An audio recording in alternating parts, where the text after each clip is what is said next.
Kitchener's Mob by James Norman Hall. Chapter 1.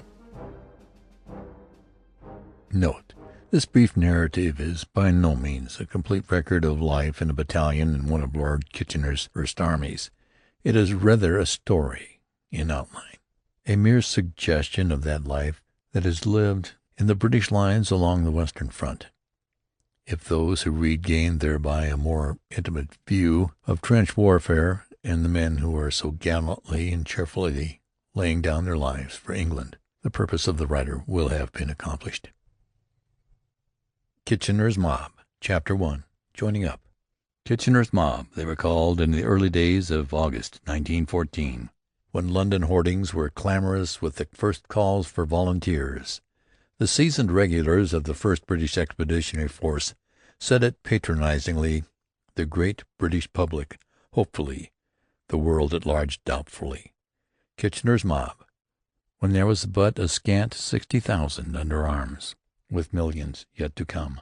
Kitchener's Mob, it remains today, fighting in hundreds of thousands in France, Belgium, Africa, the Balkans. And tomorrow, when the war is ended, who will come marching home again? Old campaigners, war-worn remnants of once mighty armies. Kitchener's Mob. It is not a pleasing name for the greatest volunteer army in the history of the world, for more than 3 millions of toughened, disciplined fighting men, united under one flag, all parts of one magnificent military organization. And yet Kitchener's own Tommies are responsible for it.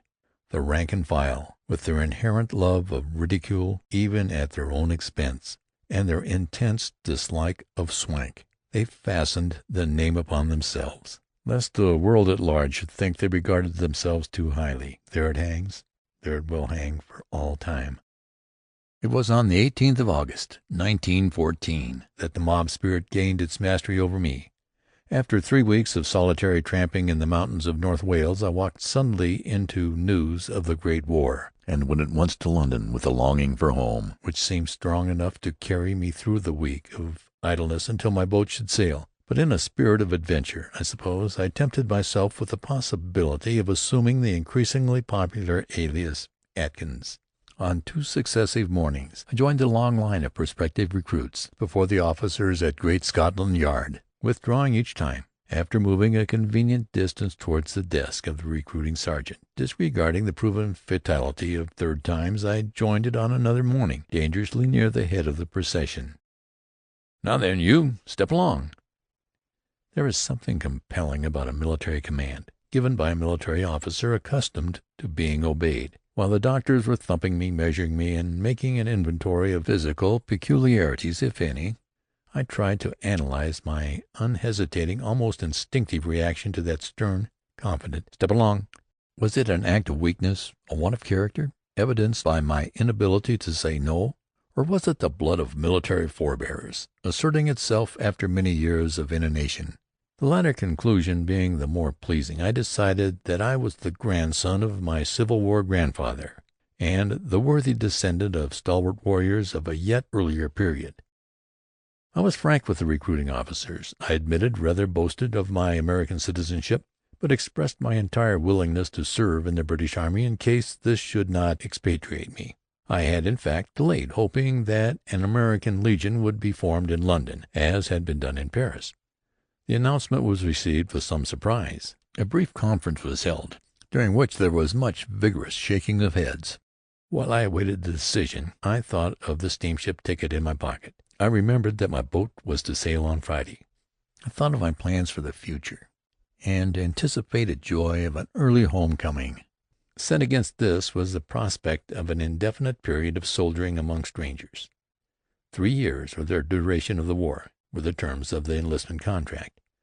I had visions of bloody engagements, of feverish nights in hospital, of endless years in a home for disabled soldiers. The conference was over, and the recruiting officer returned to his desk, smiling broadly. "We'll take you, my lad, if you want to join. You'll just say you are an Englishman, won't you, as a matter of formality?" Here was an avenue of escape, beckoning me like an alluring country road winding over the hills of home. I refused it with the same instinctive swiftness of decision that had brought me to the medical inspection room, and a few moments later I took the King's shilling and promised upon my oath as a loyal British subject to bear true allegiance to the Union Jack. During the completion of other less important formalities, I was taken in charge by a sergeant who might have stepped out of any the barrack room ballad. He was true to type to the last twist in S of Atkins. He told me of service in India, Egypt, South Africa. He showed me both scars and medals with an air of, "I wouldn't do this for any one but you," which is so flattering to the novice. He gave me advice as to my best method of procedure when I should go to Hounslow Barracks to join my unit. "And 'ere, whatever you do and whatever you say, don't forget to make the lads think you're an out-and-outer, if you understand my meaning. A Britisher, you know. They'll take you. Strike me blind. Be free and easy with 'em. No swank, mind you, and they'll be downright pals with you. You're different, you know, but don't put on no airs. What I mean is, don't let 'em think you're different. See what I mean?" I said that I did. "And another thing, talk like 'em." I confessed that this might prove to be a rather large contract. "I'd say if I'd have for a day, I'd have you talking like a born Londoner. All you gotter do is forget all them H's, and you don't want to say can't. Say that. Say quan't." I said it. "Now say gorblimey, how's the missus?" I did. "That's right. Oh, you'll get the swing of it." There was much more instruction of the same nature.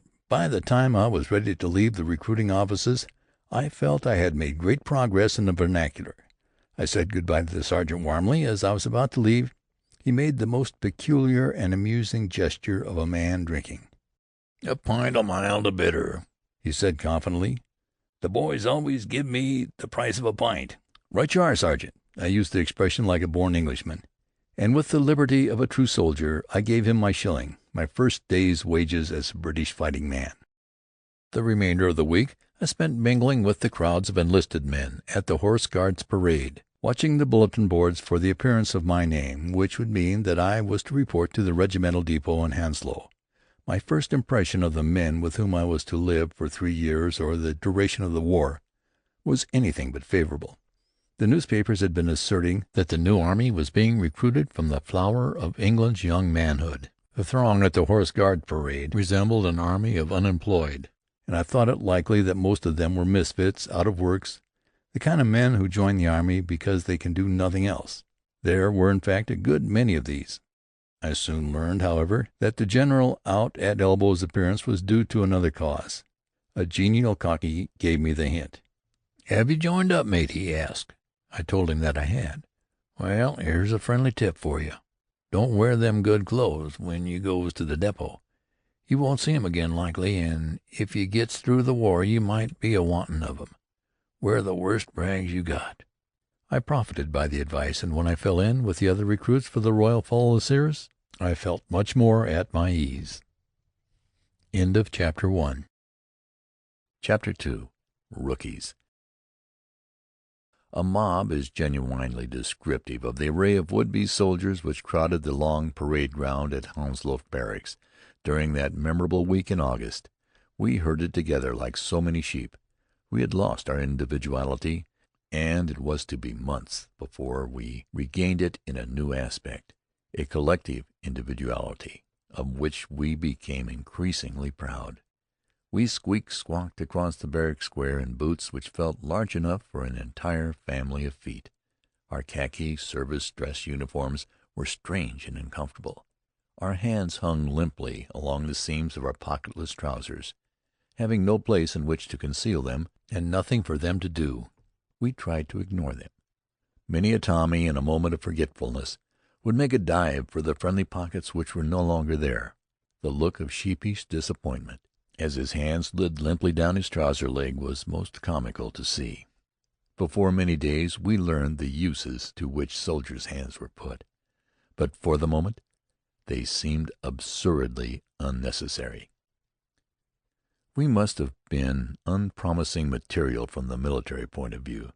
That was evidently the opinion of my own platoon sergeant. I remember word for word his address of welcome, one of soldier-like brevity and pointedness, delivered while we stood awkwardly at attention on the barrack square. "Listen here, you men. I've never seen such a raw, round-shouldered batch of rookies in 15 years' service. You're pasty-faced, and you're thin-chested. God help His Majesty if it ever lays with you to save him. However, we're 'ere to do what we can with what we got. Now then, upon the command, form fours. I want to see the even numbers. Take pace to the rear with the left foot, and one to the right with the right foot, like so. 1, 1, 2. Platoon, form fours. Oh, awful, awful as ye are as ye were." If there was doubt in the minds of any of us as to our rawness, it was quickly dispelled by our platoon sergeants, regulars of long standing, who had been left in England to assist in whipping the new armies into shape. Naturally, they were disgruntled at this, and we offered them such splendid opportunities for working off overcharges of spleen. We had come to Hounslow believing that within a few weeks' time we should be fighting in France, side by side with the men of the 1st British Expeditionary Force. Lord Kitchener had said that 6 months of training at the least was essential. This statement we regarded as intentionally misleading. Lord Kitchener was too shrewd a soldier to announce his plans, but England needed men badly, immediately. After a week of training we should be proficient in the use of our rifles.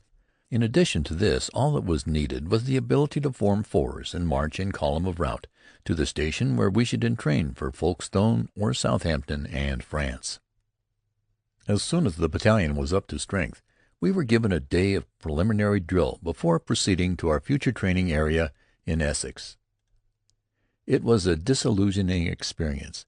Equally disappointing was the undignified display of our little skill at Charing Cross Station, where we performed before a large and amused London audience. For my own part, I could scarcely wait until we were safely hidden within the train. During the journey to Colchester, a re-enlisted Boer War veteran, from the inaccessible heights of South African experience, enfiladed us with a fire of sarcastic comment. "I'm a-goin' to transfer out of this 'ere mob. It's what I'm a-goin' to do. Soldiers say, I'd bet a quid ain't a one of you ever saw a rifle before. Soldiers, strike me pink. What's kind of Lord Kitchener a-doin'? That's what I don't know." The rest of us smoked in wrathful silence until one of the boys demonstrated to the Boer War veteran that he knew, at least, how to use his fists. There was some bloodshed, followed by reluctant apologies on the part of the Boer warrior. It was one of innumerable differences of opinion which I witnessed during the months that followed, and most of them were settled in the same decisive way. Although mine was a London regiment, we had men in the ranks from all parts of the United Kingdom. There were North countrymen, a few Welsh, Scotch, and Irish, men from the Midlands and from the south of England. But for the most part we were Cockneys, born within the sound of Bow bells. I had planned to follow the friendly advice of the recruiting sergeant. "Talk like 'em," he had said. Therefore I struggled bravely with the peculiarities of the Cockney twang, recklessly dropped H's when I should have kept them, and prefixed them indiscriminately before every convenient aspirate. But all my efforts were useless. The impression was apparent to my fellow Tommies immediately. I had only to begin speaking within the hearing of a genuine Cockney, when he would say, "Hello! Where do you come from? The States?" Or, "I'll bet a tanner you're a Yank." I decided to make a confession, and have been glad ever since that I did. The boys gave me a warm and hearty welcome when they learned that I was a sure enough American. They called me Jamie the Yank. I was a piece of tangible evidence of the bond of sympathy existing between the two great English-speaking nations. I told them of the many Americans of German extraction whose sympathies were honestly and sincerely on the other side, but they would not have it so. I was the personal representative of the American people. My presence in the British Army was proof positive of this. Being an American, it was very hard at first to understand the class distinctions of British Army life, and having understood them, it was more difficult yet to endure them. I learned that a ranker, or private soldier, is a socially inferior being from the officer's point of view. The officer class and ranker class are east and west, and never the twain shall meet, except in their respective places upon the parade ground. This does not hold good to the same extent upon active service. Hardships and dangers shared in common tend to break down artificial barriers. But even then, although there was good-will and friendliness between officers and men, I saw nothing of genuine comradeship. This seemed to me a great pity. It was a loss for the officers fully as much as it was for the men. I had to accept for convenience sake the fact of my social inferiority. Centuries of army tradition demanded it, and I discovered that it was absolutely futile for one inconsequential American to rebel against the unshakable fortresses of English tradition. Nearly all of my comrades were used to clear-cut class distinctions in civilian life. It made little difference to them that some of our officers were recruits as raw as were we ourselves. They had money enough and education enough and influence enough to secure the King's commission, and that fact was proof enough for Tommy that they were gentlemen, and therefore too good for the likes of him to be associating with. "Look here, ain't a gentleman a gentleman? I'm asking you, ain't he?" I saw the futility of discussing this question with Tommy, and later I realized how important for British Army discipline such distinctions are. So great is the force of prevailing opinion that I sometimes found myself accepting Tommy's point of view. I wondered if I was, for some eugenic reason, the inferior of these men whom I had to "sir" and salute whenever I dared speak. Such lapses were only occasional, but I understood, for the first time, how important a part circumstance and environment play in shaping one's mental attitude. Now I longed at times to chat with colonels and joke with captains on terms of equality. Whenever I confided these aspirations to Tommy, he gazed at me in awe. "Don't be a bloomin' idiot! They could jolly well hang you for that." Chapter 2. Chapter 3. The Mob in Training. The th Service Battalion, Royal Fusiliers, on the march was a sight not easily to be forgotten. To the inhabitants of Colchester, Folkestone, Shorncliffe, Aldershot, and other towns and villages throughout the south of England, we were well known. We displayed ourselves with what must have seemed to them a shameless disregard for appearances. Our approach was announced by a discordant tumult of fifes and drums, for our band, of which we became later justly proud, was a newly fledged and still imperfect organization. Windows were flung up and doors thrown open along our line of march. But alas! We were greeted with no welcome glances of kindly approval, no waving of handkerchiefs, no clapping of hands. Nursemaids, who are said to have a nice and discriminating eye for soldiery, gazed in amused and contemptuous silence as we passed. Children looked at us in wide-eyed wonder. Only the dumb beasts were demonstrative, and they in a manner which was not at all to our liking.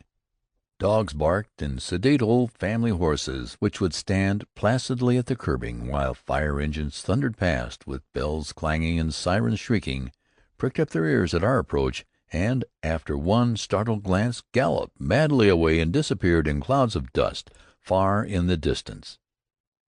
We knew why the nursemaids were cool, and why family horses developed hysteria with such startling suddenness, but in our pride we did not see that which we did not wish to see. Therefore we marched, or, to be more truthful, shambled on, shouting lusty choruses with an air of boisterous gaiety which was anything but genuine.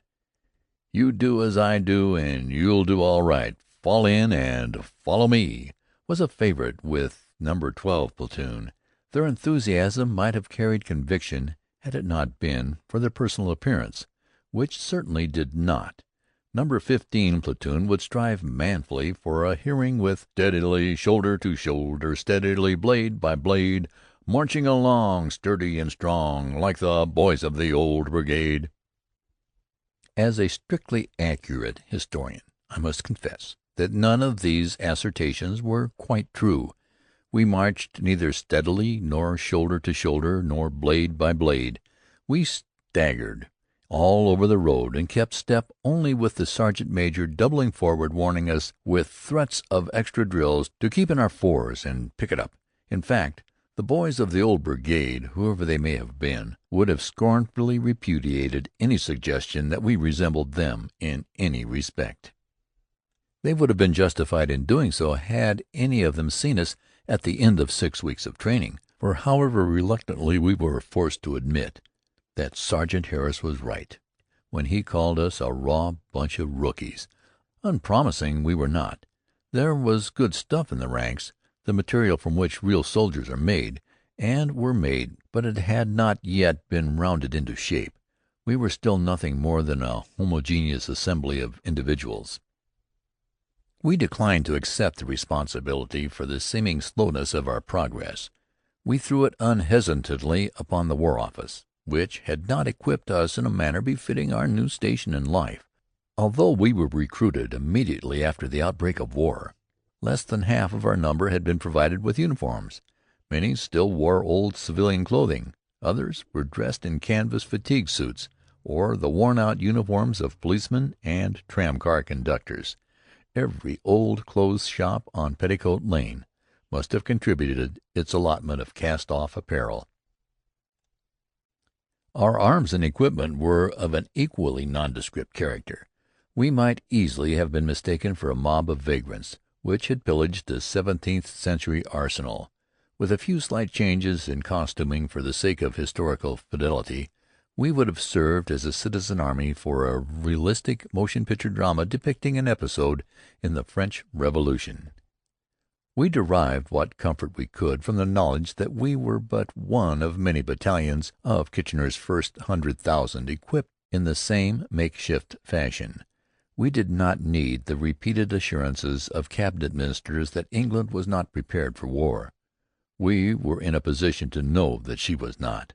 Otherwise there had been an unpardonable lack of foresight in high places. Supplies came in driblets. Each night, when parades for the day were over, there was a rush for the orderly room bulletin board, which was scanned eagerly for news of an early issue of clothing. As likely as not, we were disappointed, but occasionally jaded hopes arrived. Number 15 platoon will parade at 4 p.m. on Thursday, the 24th, for boots, puttees, braces, and service dress caps. Number 15 is our platoon. Promptly at the hour set, we halt and right turn in front of the quartermaster's store's marquee.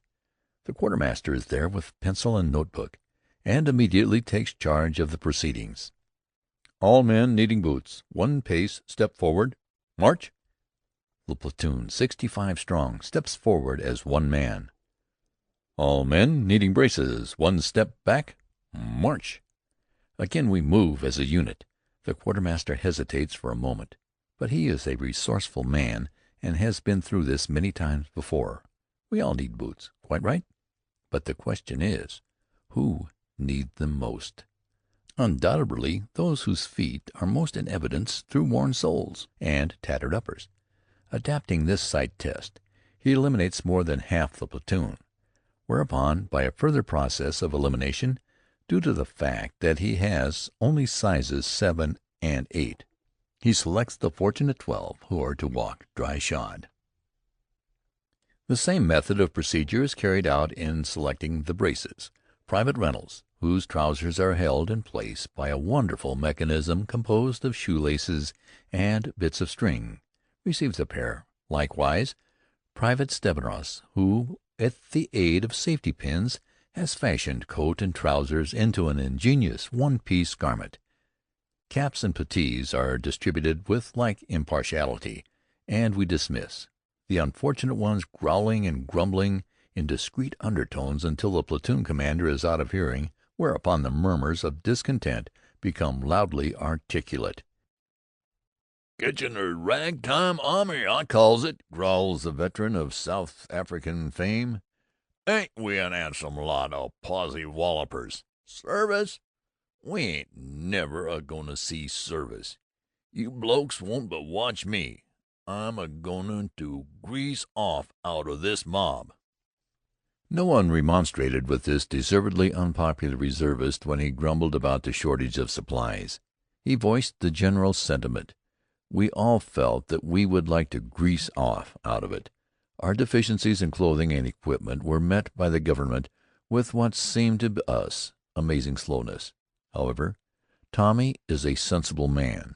He realized that England had a big contract to fulfill, and that the first duty was to provide for the armies in the field. France, Russia, Belgium, all were looking to England for supplies. Kitchener's Mob must wait, trusting to the genius for organization, the faculty for getting things done, of its great and worthy chief, K. of K. Our housing accommodations throughout the autumn and winter of 1914 through 1915, when England was in such urgent need of shelter for her rapidly increasing army, were also of the makeshift order. We slept in leaky tents or in hastily constructed wooden shelters, many of which were afterward condemned by the medical inspectors. St. Martin's Plain, Shorncliffe, was an ideal camping site for pleasant summer weather, but when the autumnal rains set in, the green pasture land became a quagmire. Mud was the great reality of our lives, the malignant deity which we fell down in and propitiated with profane rites. It was a thin, watery mud, or a thick, viscous mud, as the steady downpour increased or diminished. Late in November we were moved to a city of wooden huts at Sandling Junction to make room for newly recruited units. The dwellings were but half finished, the drains were open ditches, and the rains descended and the floods came as usual. We lived an amphibious and wretched existence until January, when, to our great joy, we were transferred to billets in the Metropole, one of Folkestone's most fashionable hotels. To be sure, we slept on bare floors, but the roof was rainproof, which was the essential thing. And aesthetically inclined could lie in their blankets at night, gazing at richly gilded mirrors over the mantelpieces and beautifully frescoed ceilings, refurnishing our apartments in all their former splendor. Private Henry Morgan was not of this type. Henry came in one evening, rather the worse for liquor, and with clubbed musket assaulted his unlovely reflection in the expensive mirror. I believe he is still paying for his lack of restraint at the rate of 6 pence per day, and will have cancelled his obligation by January 1921, if the war continues until that time. Although we were poorly equipped and sometimes wretchedly housed, the commissariat was excellent and on the most generous scale from the very beginning. Indeed, there was nearly as much food wasted as eaten. Naturally, the men made no complaint, although they regretted seeing such quantities of food thrown daily into the refuse barrels. I often felt that something should be done about it. Many exposés were, in fact, written from all parts of England. It was irritating to read of German efficiency in the presence of England's extravagant and unbusinesslike methods. Tommy would say, "Lor' lumme, ain't we got no pigs in England? That there food won't be wasted. We'll be eatin' it in sausages when we gets across the Channel." Whereupon he dismissed the whole question from his mind. This seemed to me then the typical Anglo-Saxon attitude. Everywhere there was waste, muddle-headedness, and apparently it was nobody's business, nobody's concern. Camps were sited in the wrong places and buildings erected only to be condemned. Tons of food were purchased overseas, transported across thousands of miles of ocean, only to be thrown into refuse barrels. The government was robbed by avaricious hotel keepers who made and were granted absurd claims for damages done to their property by billeted troops. But with vast new armies recruited overnight, it was not strange that there should be mismanagement and friction at first. As the months passed, there was a marked change for the better. British efficiency asserted itself. This was made evident to us in scores of ways. The distribution of supplies, the housing and equipping of troops, their movements from one training area to another. At the last we could only marvel that a great and complicated military machine had been so admirably and quickly perfected. Meanwhile our rigorous training continued from week to week in all weathers, even the most inclement. Reveille sounded at daybreak. For an hour before breakfast we did Swedish drill, a system of gymnastics which brought every lazy and disused muscle into play. 2 hours daily were given to musketry practice. We were instructed in the description and recognition of targets, the use of cover, but chiefly in the use of our rifles. Through constant handling they became a part of us, a third arm which we grew to use quite instinctively. We fired the recruits and later the trained soldiers' course in musketry on the rifle ranges, at Hythe and Aldershot, gradually improving our technique until we were able to fire with some accuracy 15 rounds per minute. When we had achieved this difficult feat, we ceased to be recruits. We were skilled soldiers of the proud and illustrious order known as England's Mad Minute Men. After musketry practice, the remainder of the day was given to extended order, company and battalion drill. Twice weekly we route marched from 10 to 15 miles, and at night, after the parades for the day were finished, boxing and wrestling contests, arranged and encouraged by our officers, kept the red blood flowing through our bodies until lights out sounded at 9 o'clock. The character of our training changed as we progressed. We were done with squad, platoon, and company drill. Then came field maneuvers, attacks in open formation upon entrenched positions, finishing always with terrific bayonet charges. There were mimic battles lasting all day, with from 10 to 20,000 men on each side, artillery, infantry, cavalry, aircraft. Every branch of army service, in fact, had a share in these exciting field days, when we gained bloodless victories or died painless and easy deaths at the command of red-capped field judges. We rushed boldly to the charge, shouting lustily, each man striving to be first at the enemy's position, only to be intercepted by a staff officer on horseback, staying the tide of battle with uplifted hand. "March your men back, officer. You're out of action. My word, you've made a beastly mess of it. You're not on church parade, you know. You advanced across the open for 3/4 of a mile in close column of platoons. 3 batteries of field artillery and 4 machine guns have blown you to blazes. You haven't a man left." Sometimes we reached our objective with less fearful slaughter, but at the moment when there should have been the sharp clash and clang of steel on steel, the cries and groans of men fighting for their lives, we heard the bugles from far and near, sounding the stand by, and friend and enemy dropped warily to the ground for a rest while our officers assembled in conference around the motor of the divisional general. All this was playing at war, and Tommy was fed up with play. As we marched back to barracks after a long day of monotonous field maneuvers, he eased his mind by making sarcastic comments upon this inconclusive kind of warfare. He began to doubt the good faith of the War Office in calling ours a service battalion. As likely as not, we were for home defense and would never be sent abroad.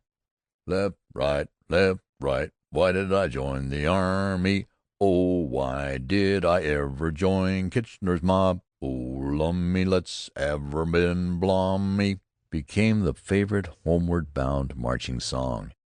And so he groused and grumbled after the manner of Tommies the world over, and in the meantime he was daily approaching more nearly the standard of efficiency set by England's inexorable warlord.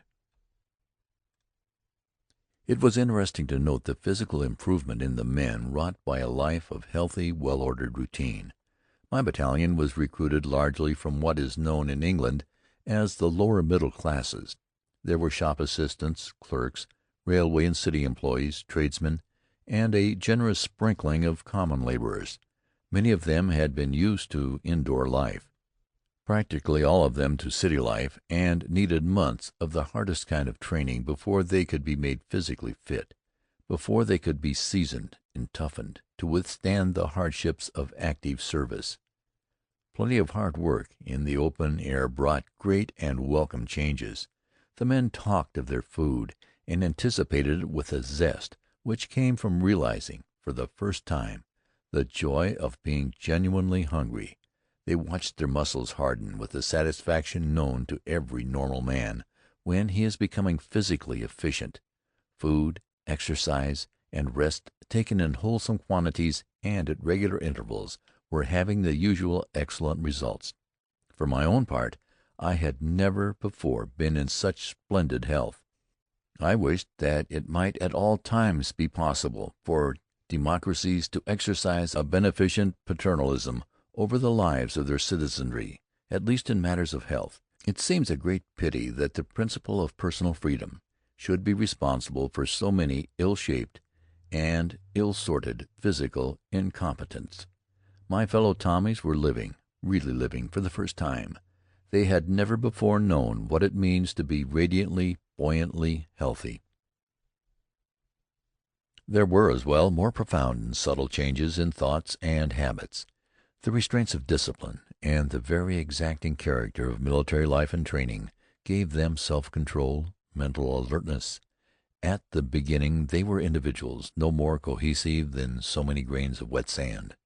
After 9 months of training they acted as a unit, obeying orders with that instinctive promptness of action which is so essential on the field of battle, when men think scarcely at all. But it is true that what was their gain as soldiers was, to a certain extent, their loss as individuals. When we went on active service, I noted that men who were excellent followers were not infrequently lost when called upon for independent action. They had not been trained to take the initiative, and had become so accustomed to having their thinking done for them that they often became confused and excited when they had to do it for themselves. Discipline was an all-important factor in the daily grind. At the beginning of their training, the men of the new armies were generally dealt with. Allowances were made for civilian frailties and shortcomings. But as they adapted themselves to changed conditions, restrictions became increasingly severe. Old privileges disappeared one by one. Individual liberty became a thing of the past. The men resented this bitterly for a time.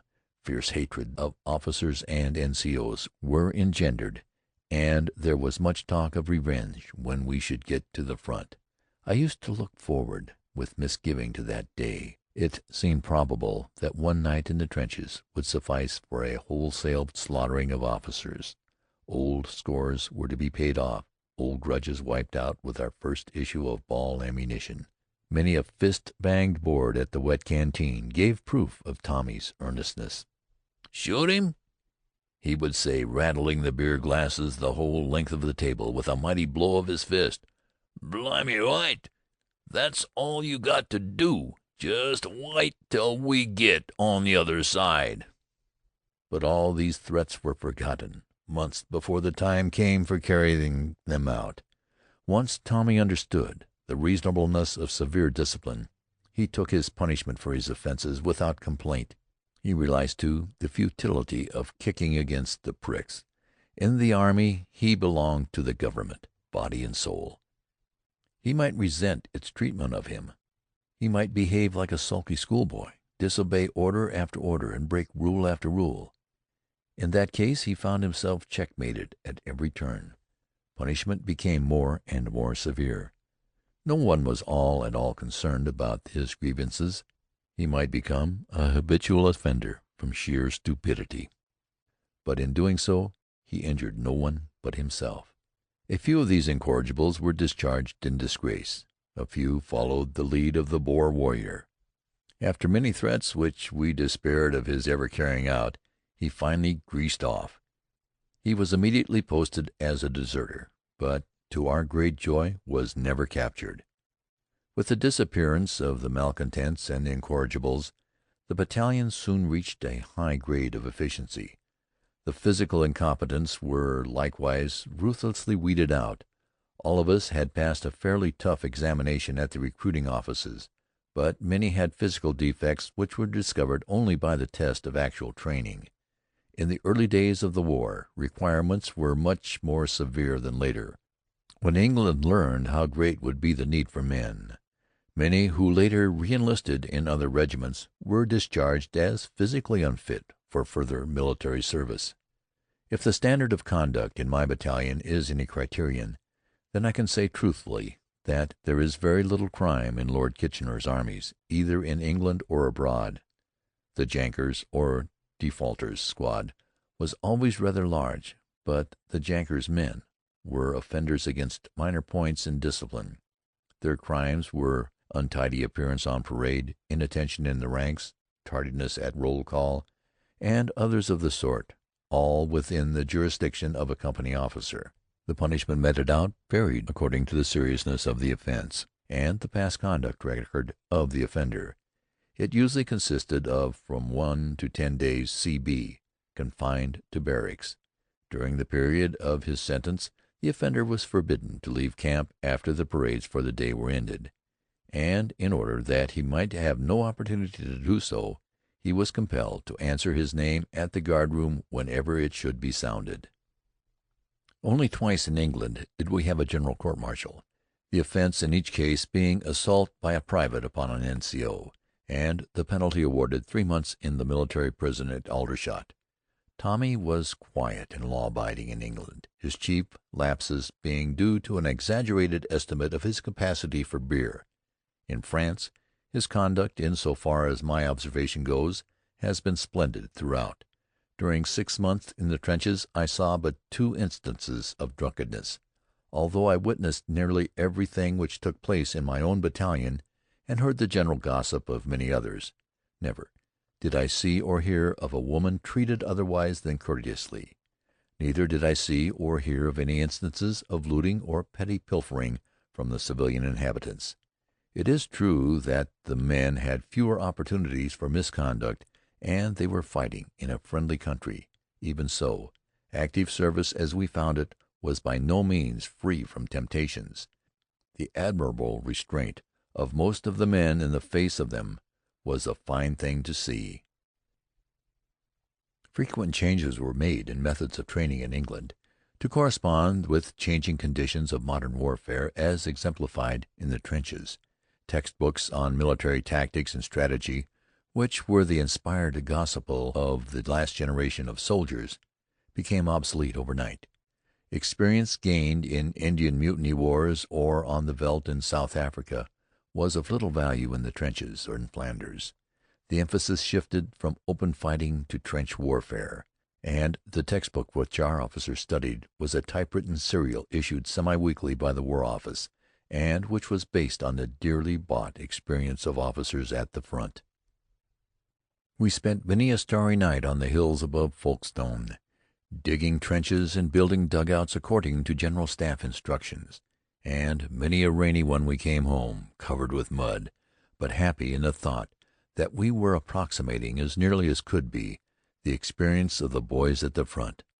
Bomb-throwing squads were formed, and the best shots in the battalion, the men who had made marksmen's scores on the rifle ranges, were given daily instruction in the important business of sniping. More generous provision for the training of machine-gun teams was made, but so great was the lack in England of these important weapons that for many weeks we drilled with wooden substitutes, gaining such knowledge of machine-gunnery as we could from the study of our M.G. manuals. These new duties, coming as an addition to our other work, meant an increased period of training. We were impatient to be at the front, but we realized by this time that Lord Kitchener was serious in his demand that the men of the new armies be efficiently trained. Therefore we worked with a will, and at last, after 9 months of monotonous toil, the order came. We were to proceed on active service. End of Chapter 3. Chapter 4. Ordered Abroad. One Sunday morning in May we assembled on the barrack square at Aldershot for the last time. Every man was in full marching order. His rifle was the short Lee-Enfield Mark IV, his bayonet the long single-edged blade in general use throughout the British Army. In addition to his arms he carried 120 rounds of .303 caliber ammunition, an entrenching tool, water bottle, haversack, containing both emergency and the day's rations, and his pack, strapped to shoulders and waist in such a way that the weight of it was equally distributed. His pack contained the following articles: a greatcoat, a woolen shirt, 2 or 3 pairs of socks, a change of underclothing, a housewife, the soldier's sewing kit, a towel, a cake of soap, and a hold-all, in which were a knife, fork, spoon, razor, shaving-brush, toothbrush, and comb. All of these were useful and sometimes essential articles, particularly the toothbrush, which Tommy regarded as the best little instrument for cleaning the mechanism of a rifle ever invented. Strapped on top of the pack was the blanket roll, wrapped in a waterproof ground sheet, and hanging beneath it the canteen in its khaki cloth cover. Each man wore an identification disc on a cord about his neck. It was stamped with his name, regimental number, regiment, and religion. A first-aid field dressing, consisting of an antiseptic gauze pad and bandage, and a small vial of iodine, sewn in the lining of his tunic, completed the equipment. Physically, the men were in the pink, as Tommy says. They were clear-eyed, vigorous, alert, and as hard as nails. With their caps on, they looked the well-trained soldiers which they were. But with caps removed, they resembled so many uniformed convicts, less the prison pallor. Oversea haircuts were the last tonsorial cry, and for several days previous to our departure the army hairdressers had been busily wielding the close-cutting clippers. Each of us had received a copy of Lord Kitchener's letter to the troops ordered abroad, a brief, soldier-like statement of the standard of conduct which England expected her fighting men. You are ordered abroad as a soldier of the King to help our French comrades against the invasion of a common enemy. You will have to perform a task which will need your courage, your energy, your patience. Remember that the honor of the British Army depends upon your individual conduct. It will be your duty not only to set an example of discipline and perfect steadiness under fire, but also to maintain the most friendly relations with those whom you are helping in this struggle. The operation in which you are engaged will, for the most part, take place in a friendly country, and you can do your own country no better service than in showing yourself, in France and Belgium, in the true character of a British soldier. Be invariably courteous, considerate, and kind. Never do anything likely to injure or destroy property, and always look upon looting as a disgraceful act. You are sure to meet with a welcome and to be trusted, and your conduct must justify that welcome and that trust. Your duty cannot be done unless your health is sound, so keep constantly on your guard against any excesses. In this new experience you may find temptations both in wine and women. You must entirely resist both temptations, and while treating all women with perfect courtesy, you should avoid any intimacy. Do your duty bravely, fear God, honor the King. Kitchener, Field Marshal. It was an effective appeal, and a constant reminder to the men of the glorious traditions of the British Army. In the months that followed, I had opportunity to learn how deep and lasting was the impression made upon them by Lord Kitchener's first, and I believe his only, letter to his soldiers. The machinery for moving troops in England works without the slightest friction. The men, transport, horses, commissariat, medical stores, and supplies of a battalion are entrained in less than half an hour. Everything is timed to the minute. Battalion after battalion and train after train, we moved out of Aldershot at half-hour intervals. Each train arrived at the port of embarkation on scheduled time and pulled out on the docks by the side of a troop transport. Great slate-colored liners, taken out of the merchant service. Not a moment was lost. The last man was aboard, and the last wagon on the crane swinging up over the ship's side as the next train came in. Ship by ship we moved down the harbor in the twilight, the boys crowding the rail on both sides, taking their farewell look at England, home. It was the last farewell for many of them, but there was no martial music, no waving of flags, no tearful good-byes. Our farewell was as prosaic as our long period of training had been. We were each one a very small part of a tremendous business organization which works without any of the display considered so essential in the old days. We left England without a cheer. There was not so much as a wave of the hand from the wharf, for there was no one on the wharf to wave, with the exception of a few dock laborers, and they had seen too many soldiers off to the front to be sentimental about it. It was a tense moment for the men, but trust Tommy to relieve a tense situation, As we steamed away from the landing ship, we passed a barge, loaded at the water's edge with coal. Tommy has a song pat to every occasion. He enjoys, above all things, giving a ludicrous twist to a weepy ballad. When we were within hailing distance of the coal barge, he began singing one of this variety: "Keep the home fires burning," to the smutty-faced barge hands. Every one joined in heartily, forgetting all about the solemnity of the leave-taking. Tommy is a prosaic chap. This was never more apparent to me than upon the pleasant evening in May when we said good-bye to England. The lights of home were twinkling their farewells far in the distance. Every moment brought us nearer to the great adventure. We were off to the wars, to take our places in the far-flung battle line. Here was romance lavishly offering gifts dearest to the hearts of youth, offering them to clerks, barbers, tradesmen, drapers, assistants, men who had never known an adventure more thrilling than a holiday excursion to the Isle of Man or a week of cycling in Kent. And they accepted them with all the stolidity native to Englishmen. The eyes of the world were upon them. They had become the knights-errant of every schoolgirl.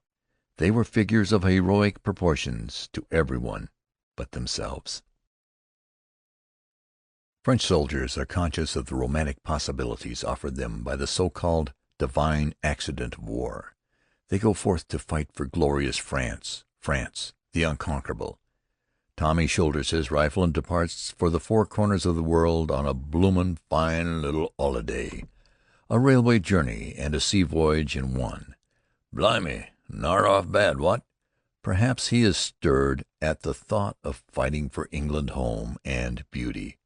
Perhaps he does thrill inwardly, remembering a sweetheart left behind. But he keeps it jolly well to himself. He has read me many of his letters home, some of them written during an engagement which will figure prominently in the history of the great World War.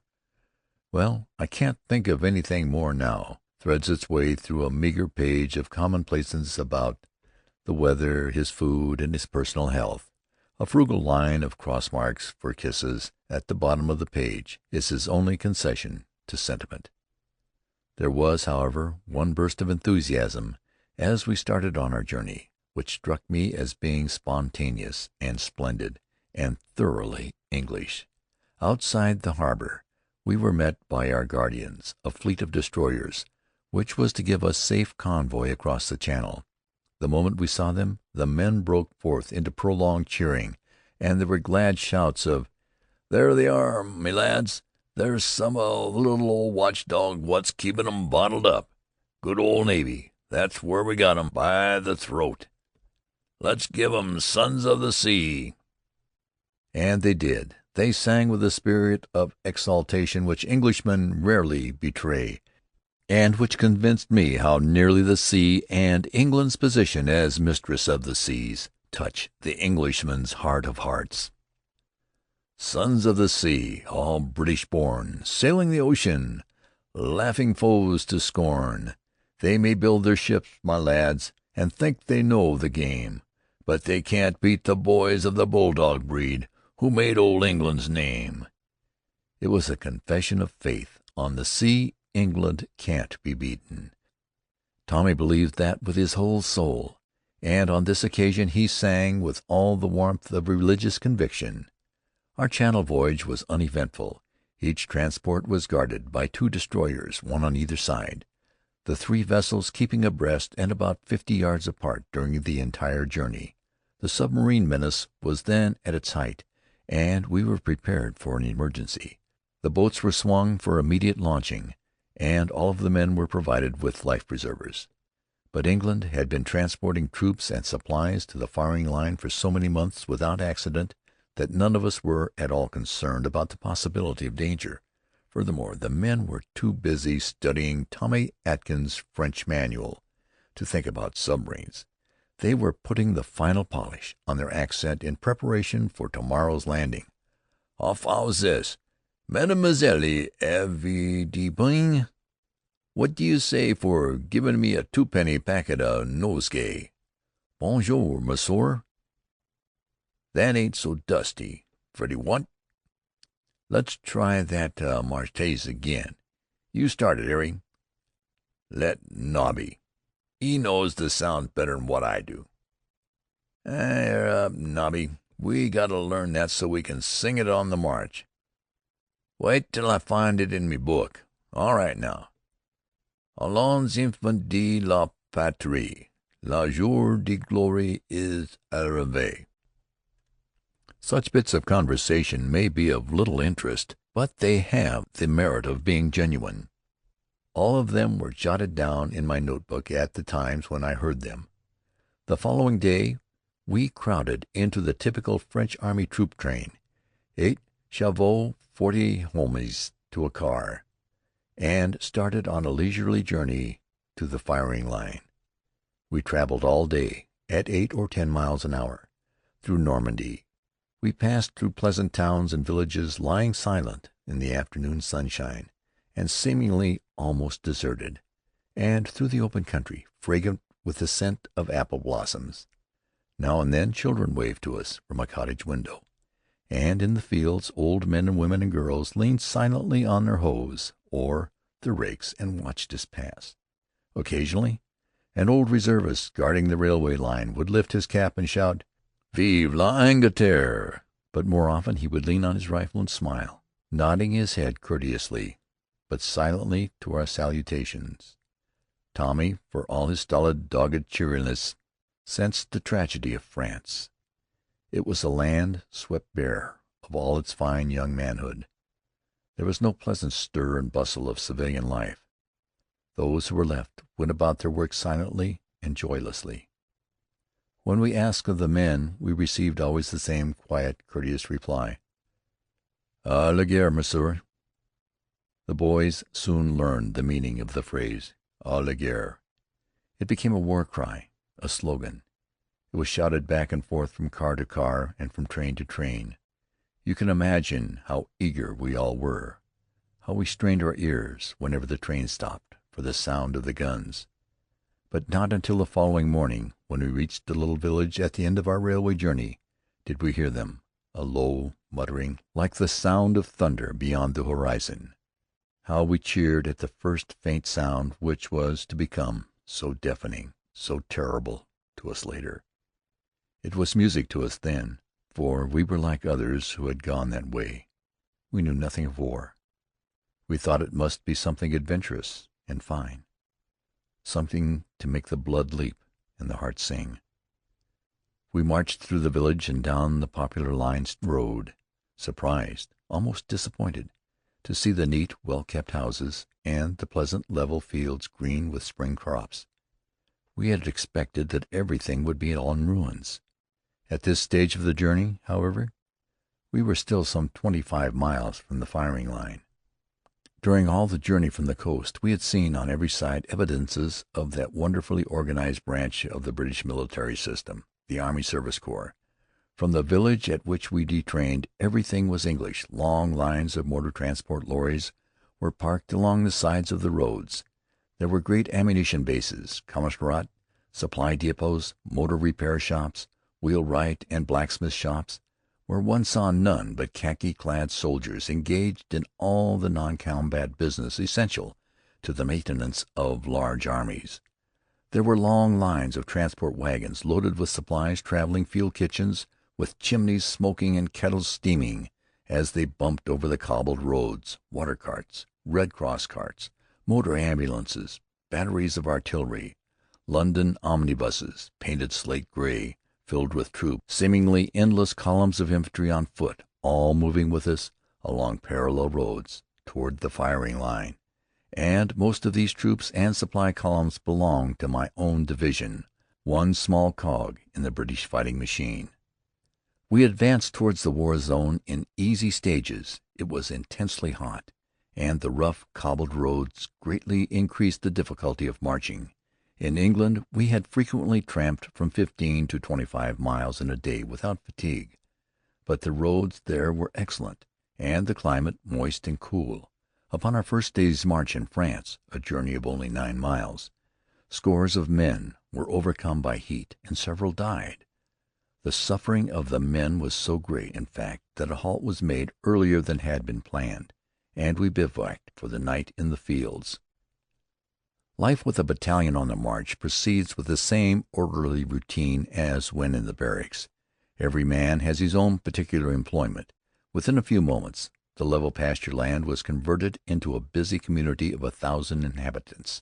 We made serviceable little dwellings by lacing together 2 or 3 waterproof ground sheets and erecting them on sticks or tying them to the wires of the fences. Latrines and refuse pits were dug under the supervision of the battalion medical officer. The sick were cared for and justice dispensed with the same thoroughness as in England. The day's offenders against discipline were punished with what seemed to us unusual severity. But we were now on active service, and offenses which were trivial in England were looked upon for this reason in the light of serious crimes. Daily we approached a little nearer to our goal, sleeping at night in the open fields or in the lofts of great rambling farm buildings. Most of these places had been used for soldiers' billets scores of times before. The walls were covered with the names of the men and regiments, and there were many penciled suggestions as to the best place to go for a basin of café or lait, as Tommy called it. Every roadside cottage was, in fact, Tommy's tavern. The thrifty French peasant women kept open house for soldiers. They served us with delicious coffee and thick slices of French bread for the very reasonable sum of 2 pence. They were always friendly and hospitable, and the men, in turn, treated them with courteous and kindly respect. Tommy was a great favorite with the French children. They climbed on his lap and rifled his pockets, and they delighted him by talking in his own vernacular, for they were quick to pick up English words and phrases. They sang Tipperary and Rule Britannia and God Save the King so quaintly and prettily that the men kept them at it for hours at a time. And so, during a week of stifling heat, we moved slowly forward. The sound of the guns grew in intensity from a faint rumbling to a subdued roar, until one evening, sitting in the open windows of a stable loft, we saw the far-off lightnings of bursting shells, and the French rockets soaring skyward, and we heard bursts of rifle and machine-gun fire, very faintly, like the sound of chestnuts popping in an oven. End of Chapter 4. Chapter 5. The Parapet-etic School. "We're going in tonight." The word was given out by the orderly sergeants at 4 in the afternoon. At 4:03 every one in camp had heard the news. Scores of miniature hand laundries, which were doing a thriving business down by the duck pond, immediately shut up shop. Damp and doubtfully clean ration bags, towels, and shirts, which were draped along the fences, were hastily gathered together and thrust into the capacious depths of pack-sacks. Members of the battalion sporting contingent broke up their games of twopenny brag without even waiting for just one more hand, an unprecedented thing.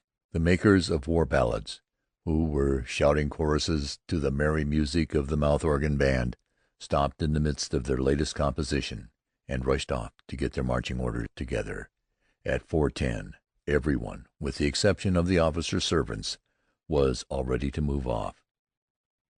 This, too, was unprecedented. Never before had we made haste more gladly or less needfully. But never before had there been such an incentive to haste. We were going into the trenches for the first time. The officers' servants, commonly called batmen, were unfortunate rankers who in moments of weakness had sold themselves into slavery for half a crown per week. The batman's duty was to make tea for his officer, clean his boots, wash his clothes, tuck him into bed at night, and make himself useful generally. The first test of a good batman, however, is his carrying capacity. In addition to his own heavy burden, he must carry various articles belonging to his officer: enameled wash-basins, rubber boots, bottles of Apollinaris water, service editions of the modern English poets and novelists, spirit lamps, packages of food, boxes of cigars and cigarettes, in fact, all of his personal luggage, which is in excess of the allotted 35 pounds which is carried on the battalion transport wagons. On this epoch-making day, Even the officers' servants were punctual. When the order, "Packs on, fall in," was given, not a man was missing. Everyone was in harness, standing silently, expectantly in his place. "Charge magazines!" The bolts clicked open with the sound of one as we loaded our rifles with ball ammunition. 5 long, shiny cartridges were slipped down the charger guide into the magazine, and the cut-off closed. "Move off in column of route, A Company leading." We swung into the country road in the gathering twilight, and turned sharply to our left at the crossroad where the signboard read, "To the firing line, for the use of military only." Coming into the trenches for the first time, when the deadlock along the western front had become seemingly unbreakable, we reaped the benefit of the experience of the gallant little remnant of the 1st British Expeditionary Force. After the retreat from Mons, they had dug themselves in and were holding tenaciously on, awaiting the long-heralded arrival of Kitchener's Mob. As the units of the new armies arrived in France, they were sent into the trenches for 24 hours' instruction in trench warfare with a battalion of regulars. This one-day course in trench fighting is preliminary to fitting new troops into their own particular sectors along the front. The facetious subalterns called it the Parapet-etic School. Months later we ourselves became members of the faculty, but on this first occasion we were marching up as the meekest of undergraduates. It was quite dark when we entered the desolate belt of country known as the fire zone. Pipes and cigarettes were put out, and talking ceased. We extended to groups of platoons in fours, at 100 paces interval, each platoon keeping in touch with the one in front by means of connecting files. We passed rows of ruined cottages, where only the scent of the roses in neglected little front gardens reminded one of the home-loving people who had lived there in happier days. Dim lights streamed through chinks and crannies in the walls. Now and then blanket coverings would be lifted from apertures that had been windows or doors, and we would see bright fires blazing in the middle of brick kitchen floors, and groups of men sitting about them, luxuriously sipping tea from steaming canteens. They were laughing and talking and singing songs in loud, boisterous voices, which contrasted strangely with our timid noiselessness. I was marching with one of the trench guides who had been sent back to pilot us to our position. I asked him if the Tommies in the houses were not in danger of being heard by the enemy. He laughed uproariously at this, whereupon one of our officers, a little second lieutenant, turned and hissed in melodramatic undertones, "Silence in the rank there! Where do you think you are?" Officers and men, we were new to the game then, and we held rather exaggerated notions as to the amount of care to be observed in moving up to the trenches. "Blimey, son," whispered our trench guide, "you might think we was only a couple of 100 yards from Fritzie's trenches. We're a good 2½ miles back here. All right to be careful after you gets closer up, but there's no use a whisperin' when you ain't even in rifle range." With lights, of course, it was a different matter altogether. Can't be too careful about giving the enemy artillery an aiming mark. This was the reason all the doors and windows of the ruined cottages were so carefully blanketed. "Let old Fritzie see a light. 'Hello,' he says, 'blokes in billets,' and over comes a 1/2 shells knocking you all to blazes." As we came within the range of rifle fire, we again changed our formation and marched in single file along the edge of the road. The sharp crack, crack of small arms now sounded with vicious and ominous distinctness. We heard the melancholy song of the ricochets and spent bullets as they whirled in a wide arc high over our heads, and occasionally the less pleasing those speeding straight from the muzzle of a German rifle. We breathed more freely when we entered the communication trench in the center of the little thicket a mile more back of the first-line trenches. We wound in and out of what appeared in the darkness to be a hopeless labyrinth of earthworks. Cross streets and alleys led off in every direction. All along the way we had glimpses of dugouts lighted by candles, the doorways carefully concealed with blankets or pieces of old sacking. Groups of Tommies, in comfortable nooks and corners, were boiling tea or frying bacon over little stoves made of iron buckets or biscuit tins. I marveled at the skill of our trench guide, who went confidently on in the darkness, with scarcely a pause. At length, after a winding, zigzagging journey, we arrived at our trench, where we met the Gloucesters. There isn't one of us who hasn't a warm spot in his heart for the Gloucesters. They welcomed us so heartily and initiated us into all the mysteries of trench etiquette and trench tradition.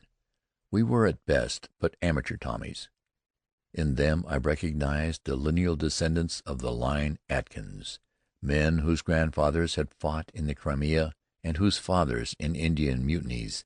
They were the fighting sons of fighting sires, and they taught us more of life in the trenches in 24 hours than we had learned during 9 months of training in England. An infantryman of my company has a very kindly feeling towards one of them who probably saved his life before we had been in the trenches 5 minutes. Our first question was, of course, how far is it to the German lines? And in his eagerness to see, my fellow Tommy jumped up on the firing bench for a look, with his lighted cigarette in his mouth. He was pulled down into the trench just as a rifle cracked and a bullet went zing-ding from the parapet, precisely where he had been standing. Then the Gloucester gave him a friendly little lecture, which none of us afterward forgot. "And look here, son, never get up for a squint at Fritz with a fag on. He's got every sandbag along this parapet numbered, same as we got it. His snipers is a-layin' for us, same as ours is a-layin' for 'em."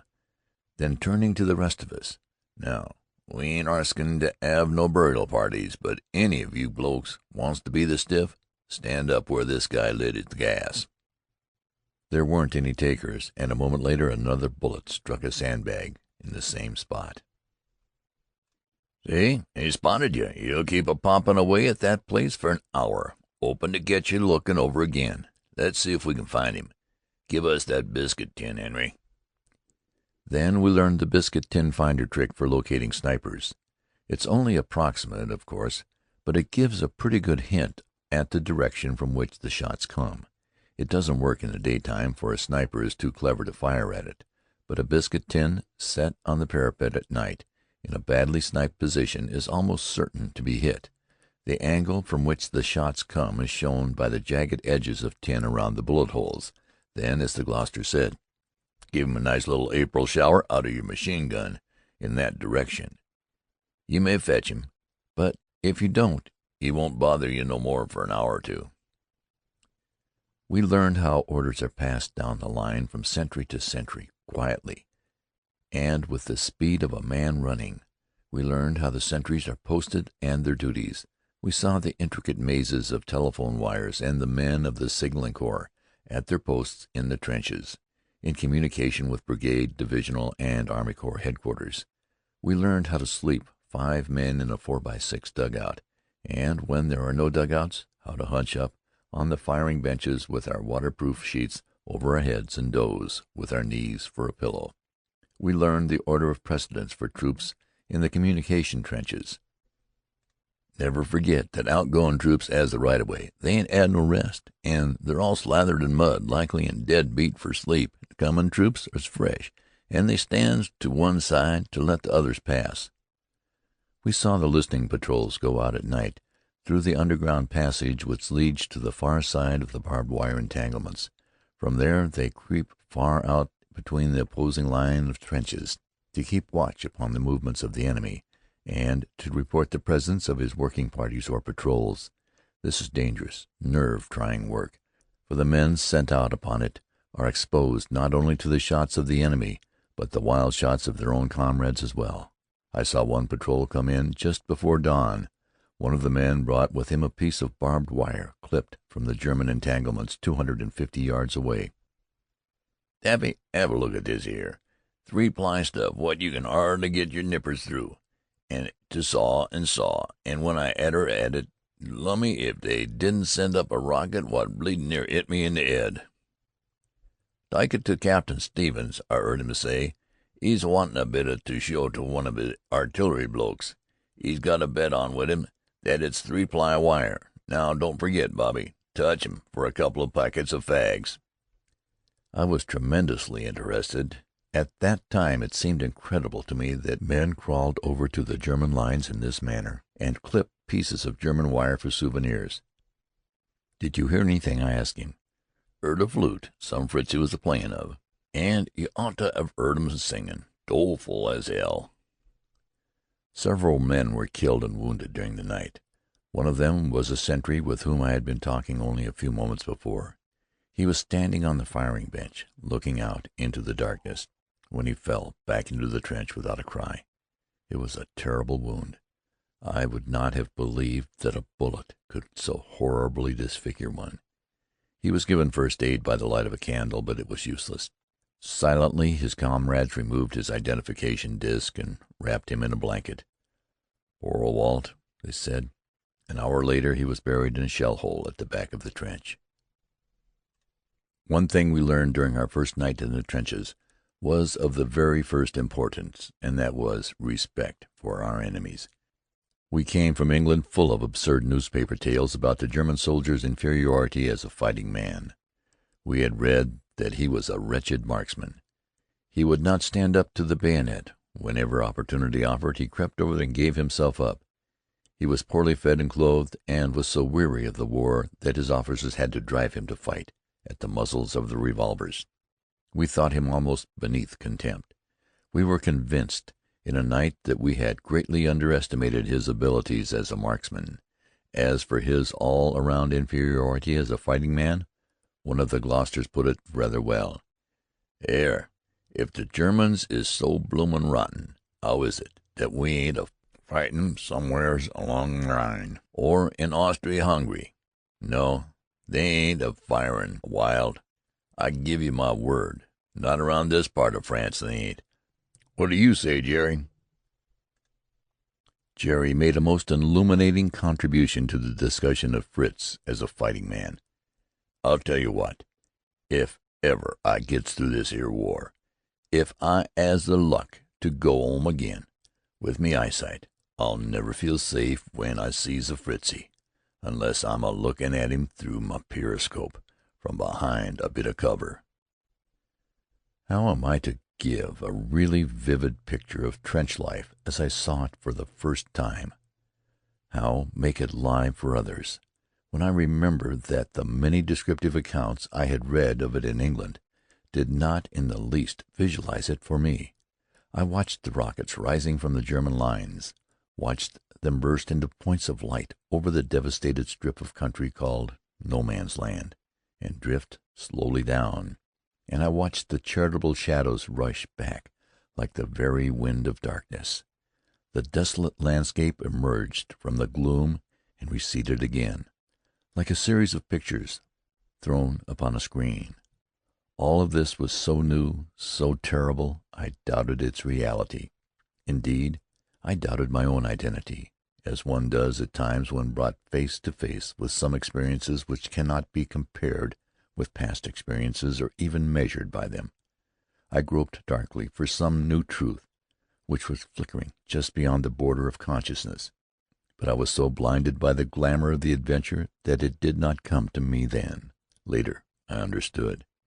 It was my first glimmering realization of the tremendous sadness, the awful futility of war. End of Chapter 5. Chapter 6. Private Holloway, Professor of Hygiene. The following morning we wandered through the trenches, listening to learned discourse of the genial professors of the Parapet-etic School, storing up much useful information for future reference. I made a serious blunder when I asked one of them a question about Ypres, for I pronounced the name French fashion, which put me under suspicion as a swanker. "Don't try to come it, son," he says. "Say wipers. That's what we calls it." Henceforth it was wipers for me, although I learned that the yips were sanctioned by some trench authorities. I made no further mistakes of this nature, and by keeping silent about the names of the towns and villages along our front, I soon learned the accepted pronunciation of all of them. Amateurs is called armentières. Balliol, Balliol, Hazebrook, Hazybrook, and what more natural than Plug Street, Atkinese for Plugustra? As was the case wherever I went, my accent betrayed my American birth, and again, as an American Expeditionary Force of one, I was shown many favors. Private Shorty Holloway, upon learning that I was a Yank, offered to tell me every bloomin' thing about the trenches that a bloke needs to know.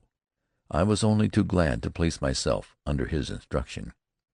"Right you are," said Shorty. "Now sit down here while I'm goin' over me shirt, and arsk me anything you mind to." I began immediately by asking him what he meant by going over his shirt. "Blimey, you are new to the game, mate. You mean say you ain't got any graybacks?" I confessed shamefully that I had not. He stripped to the waist, turned his shirt wrong side out, and laid it upon his knee. "'Ave a look," he said proudly. The less said about my discoveries, the better for the fastidiously minded. Suffice it to say that I made my first acquaintance with members of a British Expeditionary Force which is not mentioned in official communiques. "Trench pets," said Shorty. Then he told me that they were not all graybacks. There is a great variety of species, but they all belong to the same parasitical family, and wage a non-discriminating warfare upon the soldiery on both sides of No Man's Land. Germans, British, French, Belgians alike were all their victims. "You'll soon have plenty," he said reassuringly. "I give you about a week to go get covered with them. Now what you want to do is this. Always 'ave an extra shirt in your pack. Don't be a bloomin' ass and sell it for a package of fags like I did. And the next time you writes to England, you get some one to send you out some Keatings." He displayed a box of grayish-colored powder. "It won't kill 'em, mind you. They ain't nothin' but fire that'll kill 'em. But Keatings takes all the ginger out of 'em. They ain't near so lively after you strafe 'em with this 'ere powder." I remembered Shorty's advice later when I became a reluctant host to a prolific colony of graybacks. For nearly 6 months I was never without a box of Keatings, and I was never without the need for it. Barbed wire had a new and terrible significance for me from the first day which we spent in the trenches. I could more readily understand why there had been so long a deadlock on the Western Front. The entanglements in front of the first line of trenches were from 15 to 20 yards wide, the wires being twisted from post to post in such a hopeless jumble that no man could possibly get through them under fire. The posts were set firmly in the ground, but there were movable segments every 50 or 60 yards, which could be put to one side in case an attack was to be launched against the German lines. At certain positions there were what appeared to be openings through the wire, but these were nothing less than man-traps, which have been found serviceable in case of an enemy attack. In an assault, men follow the line of least resistance when they reach the barbed wire. These apparent openings are V-shaped, with the open end toward the enemy. The attacking troops think they see a clear passageway. They rush into the trap, and then it is filled with struggling men. Machine guns are turned upon them, and, as Shorty said, "You got 'em cold." That, at least, was the presumption. Practically, man-traps were not always a success. The intensive bombardments which precede infantry attacks play havoc with entanglements, but there is always a chance of the destruction being incomplete, as upon one occasion further north, where Shorty told me a man-trap caught a whole platoon of Germans, "dead to rights." "But this is what gives you the pip," he said. "'Ere we got 3 lines of trenches, all of 'em wired up so a rat couldn't get through without scratchin' hisself to death. Fritzie's got better wire than what we 'ave, and more of it, and he's got more machine guns, more artillery, more shells.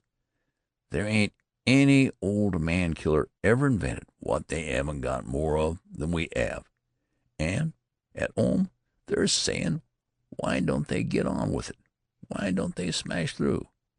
Let's have them come over here and have a try. That's all I got to say." I didn't tell Shorty that I had been, not exactly an armchair critic, but at least a barrack-room critic in England. I had wondered why British and French troops had failed to smash through. A few weeks in the trenches gave me a new viewpoint. I could only wonder at the magnificent fighting qualities of soldiers who had held their own so effectively against armies equipped and armed and munitioned as the Germans were. After he had finished drugging his trench pets, Shorty and I made a tour of the trenches. I was much surprised at seeing how clean and comfortable they can be kept in pleasant summer weather. Men were busily at work sweeping up the walks, collecting the rubbish, which was put into sandbags hung on pegs at intervals along the fire trench. At night the refuse was taken back out of the trenches and buried. Most of this work devolved upon the pioneers whose business it was to keep the trenches sanitary. The fire trench was built in much the same way as those which we had made during our training in England.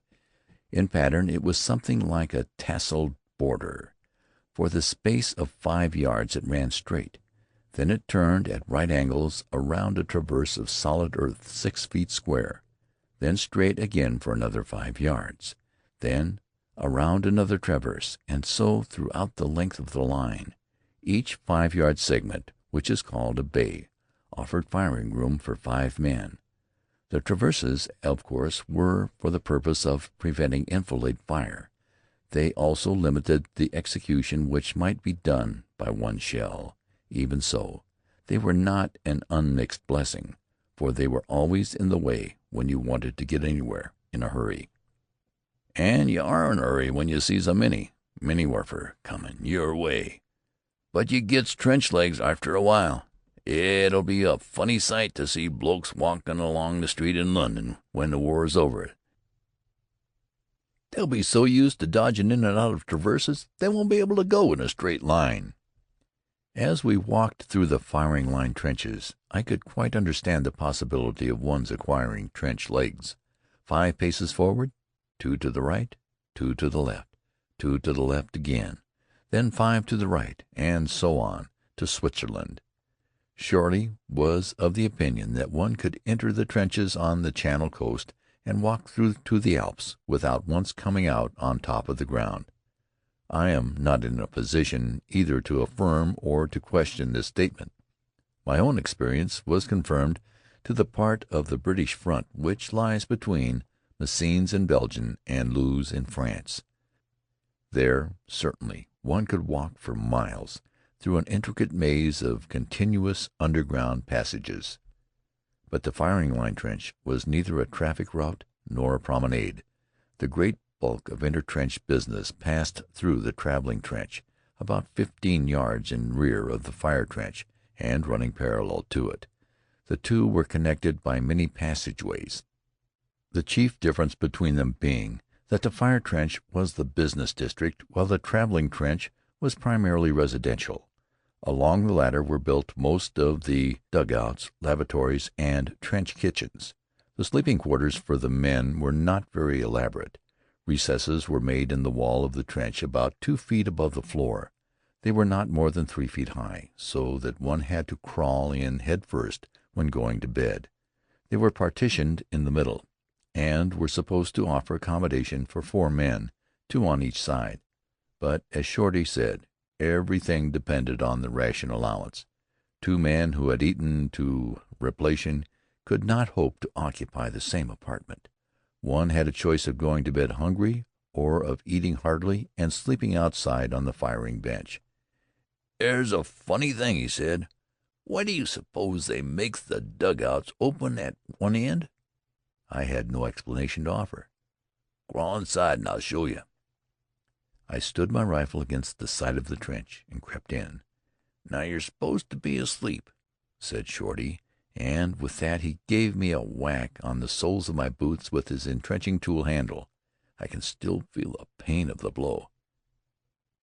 "Stand to! Wake up here! Stand to!" he shouted, and gave me another resounding wallop. I backed out in all haste. Get the idea? That's how they wakes you up. At stand, too, and when your turn comes for sentry. Not bad, what?"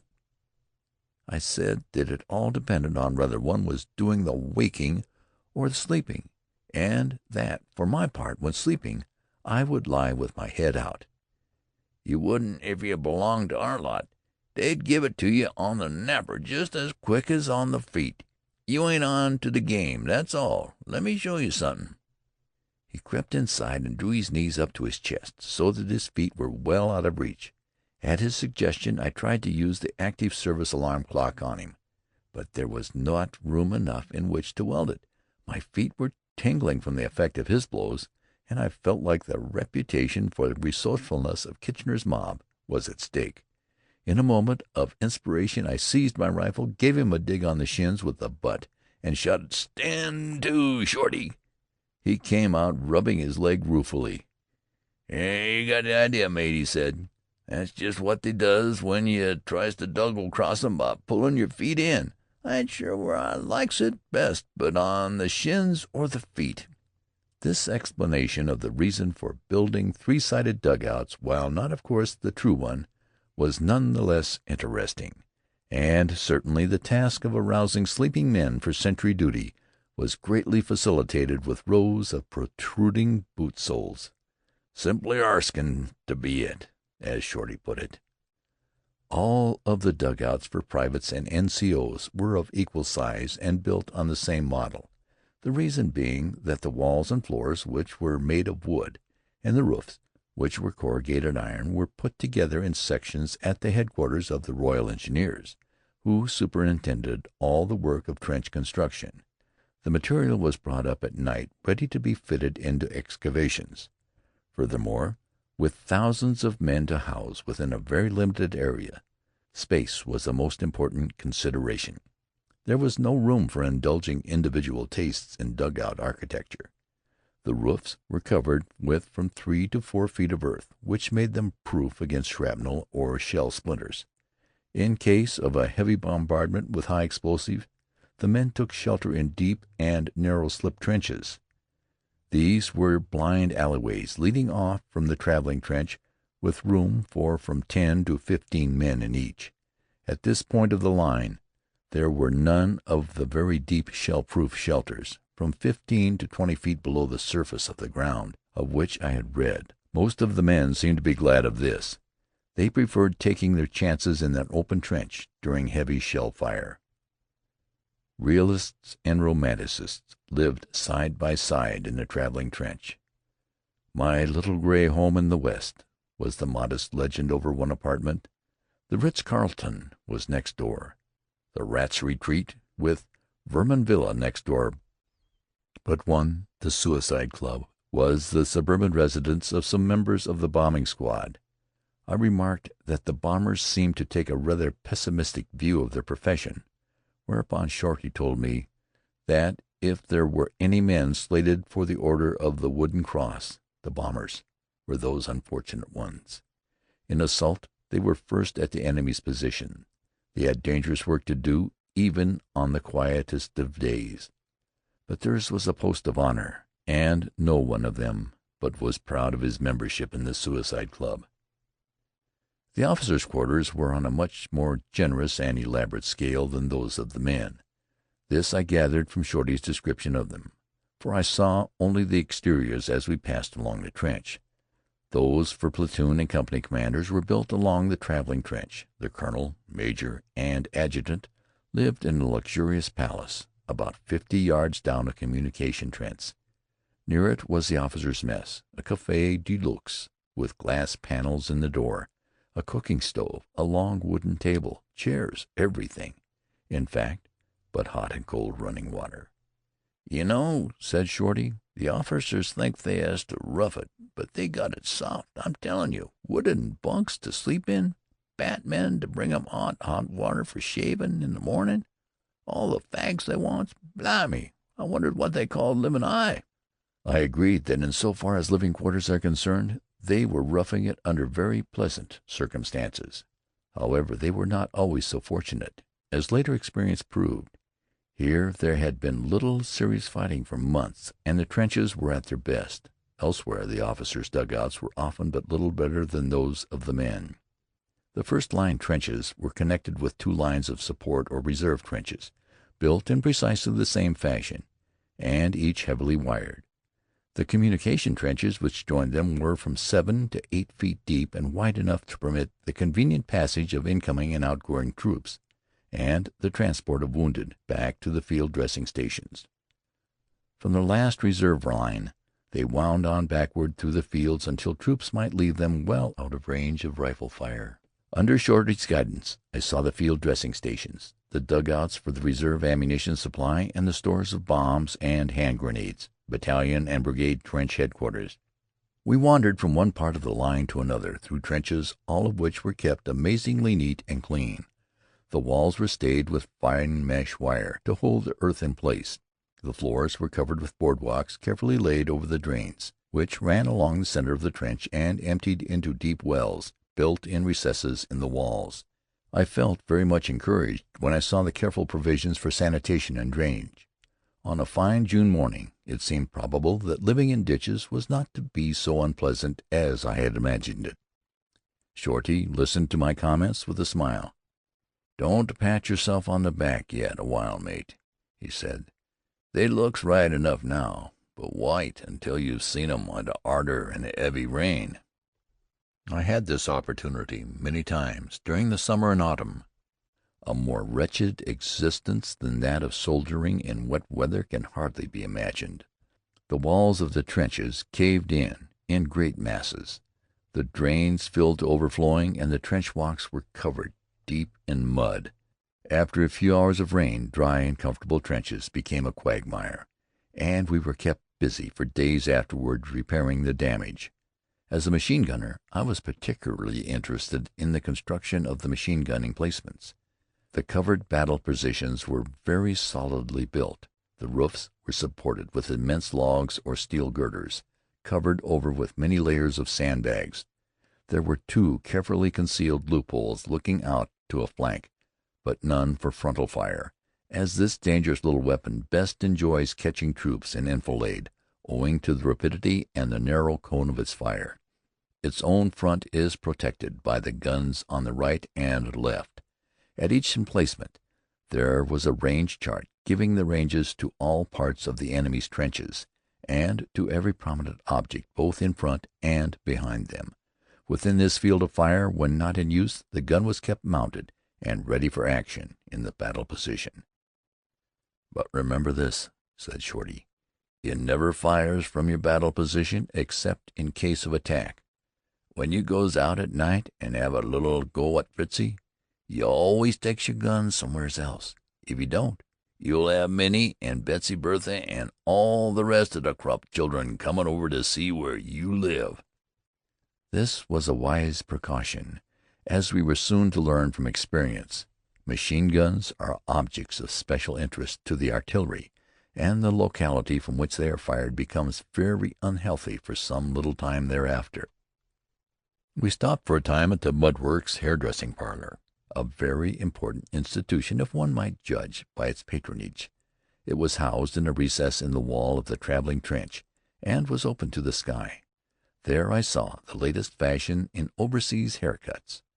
The victim sat on a ration box, while the barber mowed great swaths through tangled thatch with a pair of close-cutting clippers.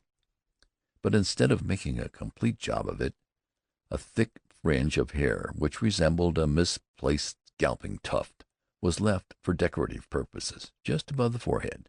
The effect was so grotesque that I had to invent an excuse for laughing. It was a lame one, I fear, for Shorty looked at me warningly.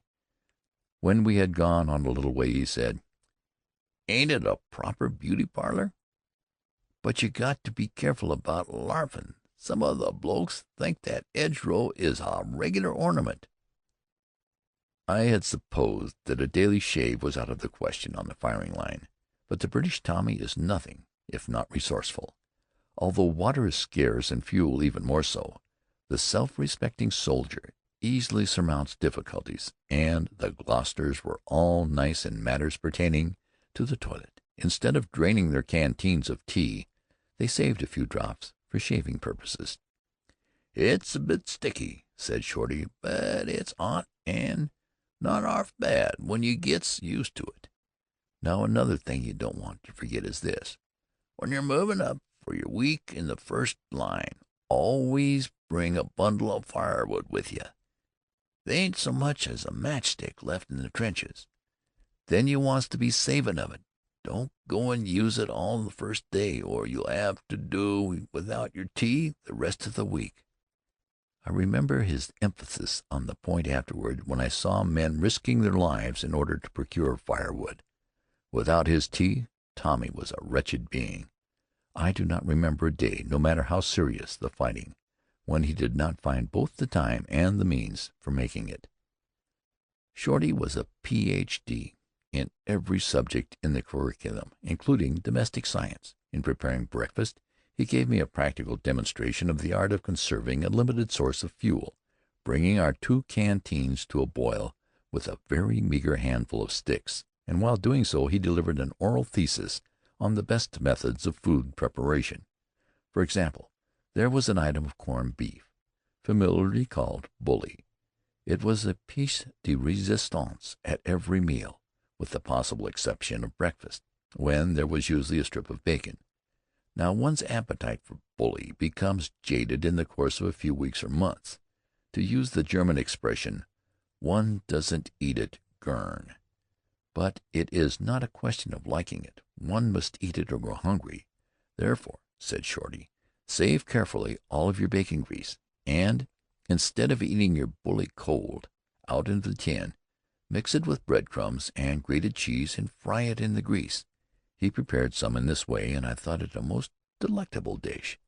Another way of stimulating the palate was to boil the beef in a solution of bacon grease and water, and then, while eating it, kid yourself it's Irish stew.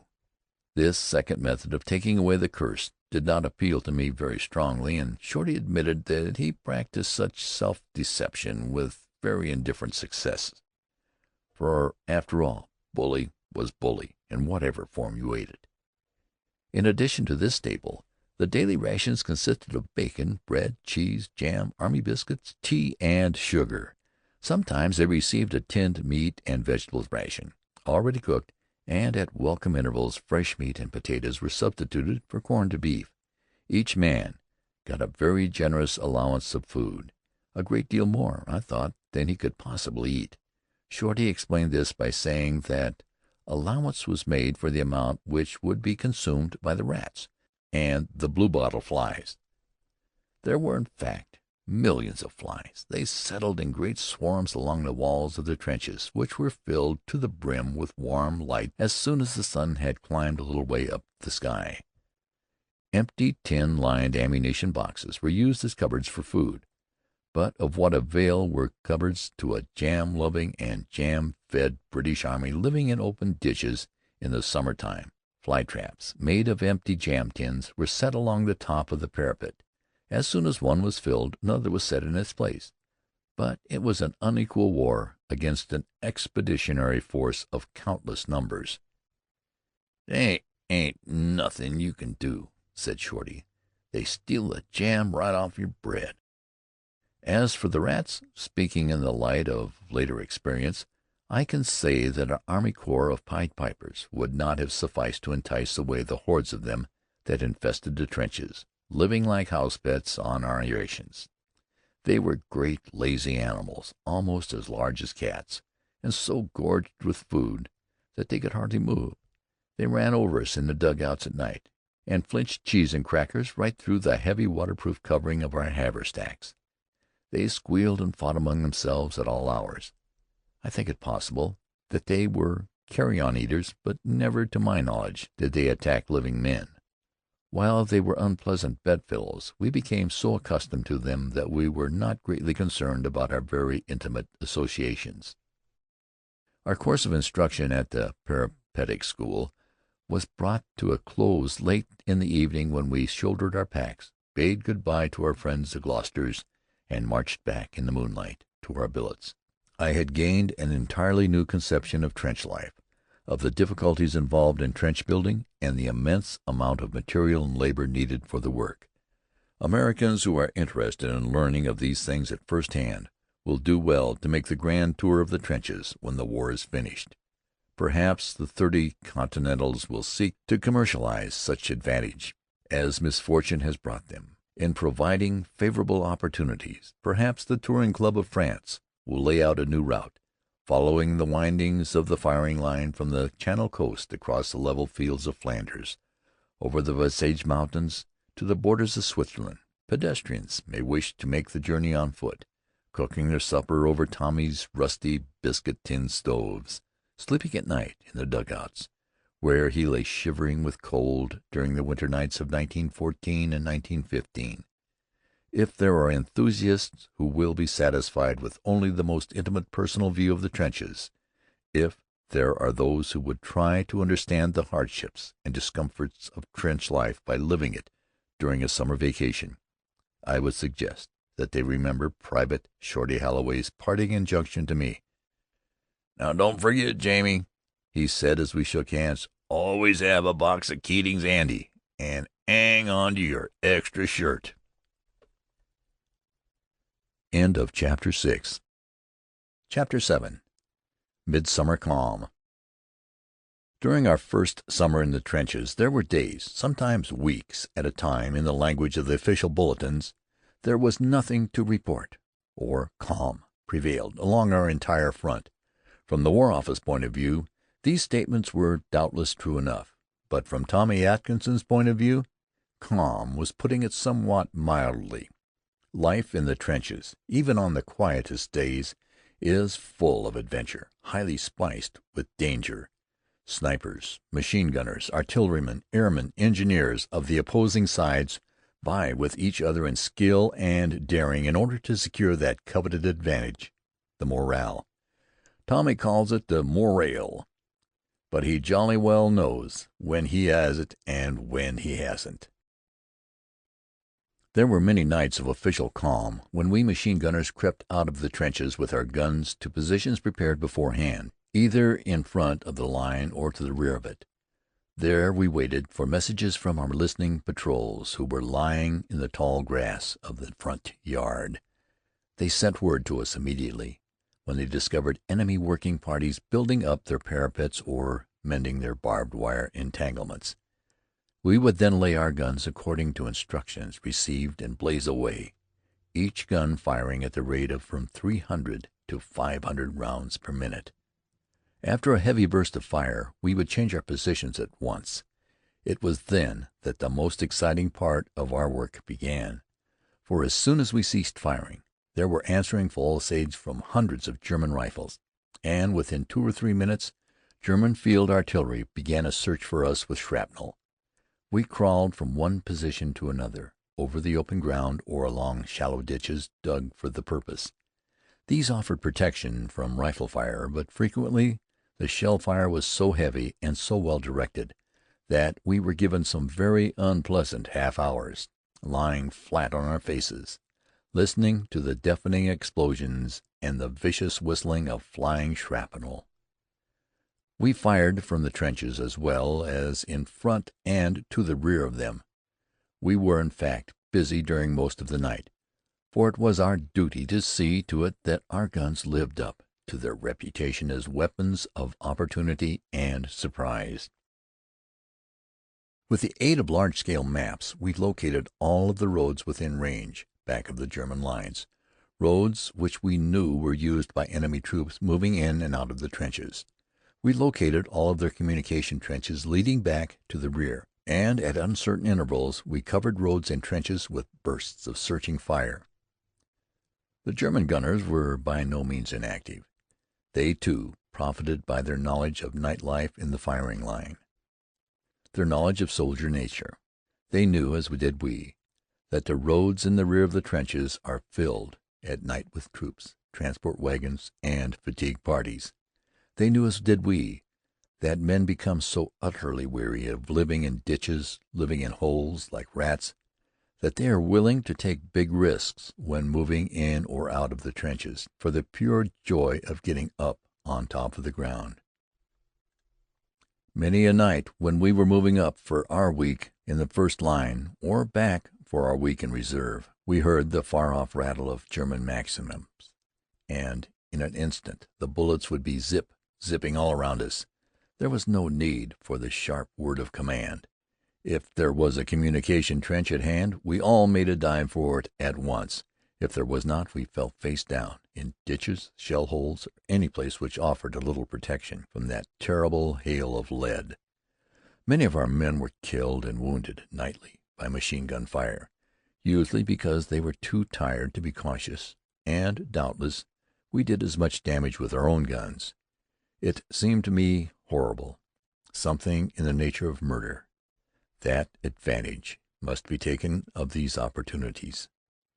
But it was all a part of the game of war, and fortunately we rarely knew, nor did the Germans, what damage was done during those summer nights of calm along the entire front.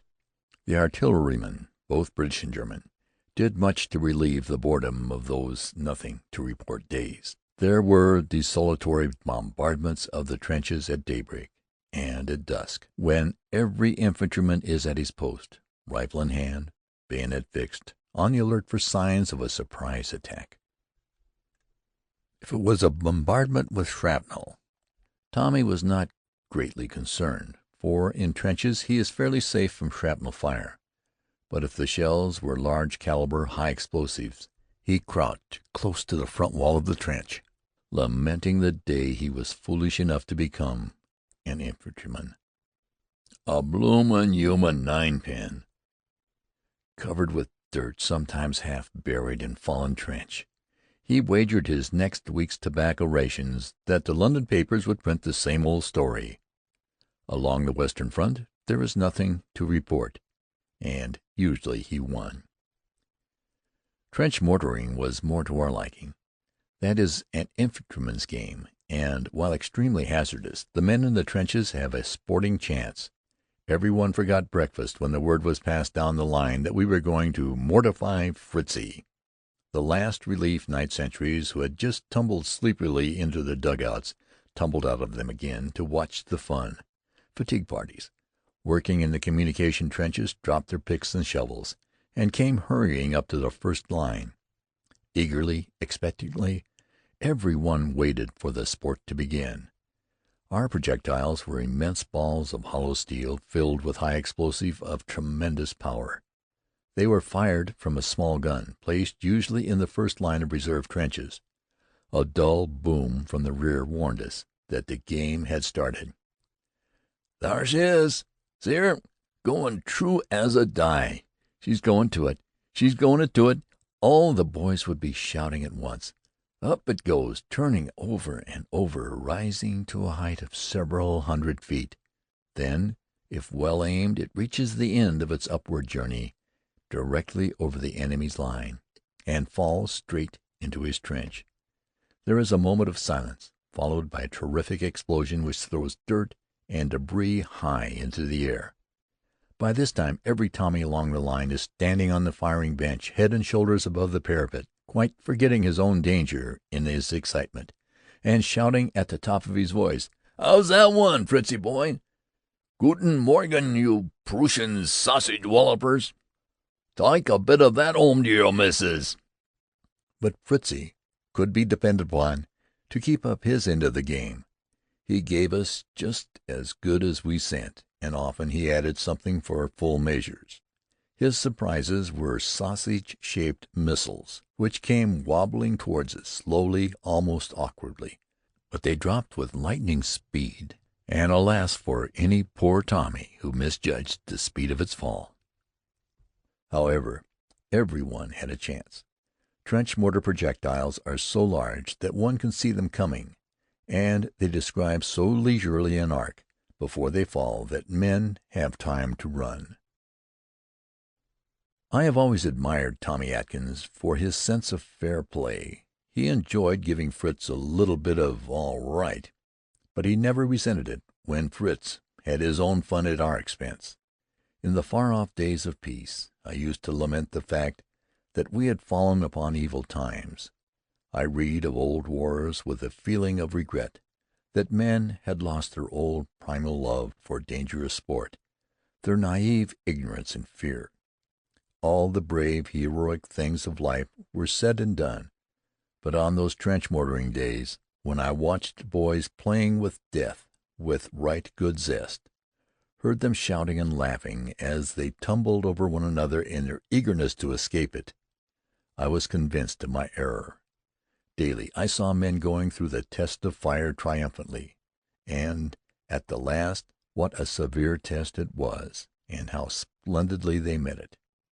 During 6 months continuously in the firing line, I met less than a dozen natural-born cowards, and my experience was largely with plumbers, drapers' assistants, clerks, men who had no fighting traditions to back them up, make them heroic in spite of themselves. The better I knew Tommy, the better I liked him. He hasn't a shred of sentimentality in his make-up. There is plenty of sentiment, sincere feeling, but it is admirably concealed. I had been a soldier of the King for many months before I realized that the men with whom I was living, sharing rations and hardships, were anything other than the healthy animals they looked. They relished their food and talked about it. They grumbled at the restraints military discipline imposed upon them, and at the paltry shilling a day which they received for the first really hard work they had ever done. They appeared to regard England as a miserly employer, exacting their last ounce of energy for a wretchedly inadequate wage. To the casual observers, theirs was not the ardor of loyal sons, fighting for a beloved motherland. Rather, it seemed that of irresponsible schoolboys on a long holiday. They said nothing about patriotism or the duty of Englishmen in wartime, and if I attempted to start a conversation along that line, they walked right over me, with their boots on. This was a great disappointment at first. I should never have known from anything that was said that a man of them was stirred at the thought of fighting for old England. England was all right, but I ain't going balmy about the old flag and all that stuff. Many of them insisted that they were in the army for personal and selfish reasons alone. They went out of their way to ridicule any and every indication of sentiment. There was the matter of talk about mothers, for example. I can't imagine this being the case in a volunteer army of American boys, but not once during 15 months of British Army life did I hear a discussion of mothers. When the weekly parcels from England arrived and the boys were sharing their cake and chocolate and tobacco, one of them would say, "Good old Mom, she ain't bad sort," to be answered with reluctant mouth-filled grunts or grudging nods of approval. As for fathers, I often thought to myself, what a tremendous army of posthumous sons. Months before I would have been astonished at this reticence, but I had learned to understand Tommy. His silences were as eloquent as any splendid outbursts or glowing tributes could have been. Indeed, they were far more eloquent. Englishmen seem to have an instinctive understanding of the futility, the emptiness of words in the face of unspeakable experiences. It was a matter of constant wonder to me that men living in the daily and hourly presence of death could so surely control and conceal their feelings. Their talk was of anything but home, and yet I knew they thought of but little else. One of our boys was killed, and there was the letter to be written to his parents. 3 Tommies who knew him best were to attempt this. They made innumerable beginnings. Each of them was afraid of blundering, of causing unnecessary pain by an indelicate revelation of the facts. There was a feminine fineness about their concern which was beautiful to see. The final draft of the letter was a little masterpiece, not of English, but of insight, such a letter as any one of us would have wished his own parents to receive under the circumstances. Nothing was forgotten which could have made the news in the slightest degree more endurable. Every trifling personal belonging was carefully saved and packed in a little box to follow the letter. All of this was done amid much boisterous jesting. There was the usual hilarious singing to the wheezing accompaniment of an old mouth organ, but of reference to home or mothers or comradeship, nothing. Rarely a night passed without its burial parties. Digging in the garden, Tommy calls the grave making. The bodies, wrapped in blankets or waterproof ground sheets, are lifted over the parados and carried back a convenient 20 yards or more. The desolation of that garden, choked with weeds and a wild growth of self-sown crops, is indescribable. It was wreckage-strewn, gaping with shell holes, billing with innumerable graves, a wasteland speechlessly pathetic. The poplar trees and willow hedges have been blasted and splintered by shell fire. Tommy calls these Kaiser Bill's flowers. Coming from England, he feels more deeply than he would care to admit the crimes done to trees in the name of war. Our chaplain was a devout man, but prudent to a fault. Never, to my knowledge, did he visit in the trenches. Therefore our burial parties proceeded without the rites of the church. This arrangement was highly satisfactory to Tommy. He liked to get the planning done with the least possible delay and fuss. His whispered conversations while the graves were being scooped, to say the least, quite out of the spirit of the occasion. Once we were burying two boys with whom we had been having supper a few hours before. There was an artillery duel in progress, the shells whistling high over our heads and bursting in great splotches of white fire far in rear of the opposing lines and trenches. The grave-making went speedily on, while the burial party argued in whispers as to the caliber of the guns. Some said they were 6-inch, while others thought 9-inch. Discussion was momentarily suspended when a trench rocket shot in an arc from the enemy's line. We crouched motionless until the welcome darkness spread again. And then in loud whispers, "Here, if they was 9-inch, they would have had more screech." And one from the other school of opinion would reply, "Don't talk so bloomin' silly. Ain't I tellin' you that you can't always size 'em by the screech?" Not a prayer, not a word, either of censure or of praise, for the boys who had gone. Not an expression of opinion as to the meaning of the great change which had come to them, and which might come as suddenly to any or all of us. And yet I knew they were each thinking of these things. There were days when the front was really quiet. The thin trickle of rifle fire only accentuated the stillness of an early summer morning. Far down the line, Tommy could be heard singing to himself as he sat in the door of his dugout, cleaning his rifle or making a careful scrutiny of his shirt for those unwelcome little parasites which made life so miserable for him at all times. There were pleasant cracklings of burning pine sticks and the sizzle of frying bacon.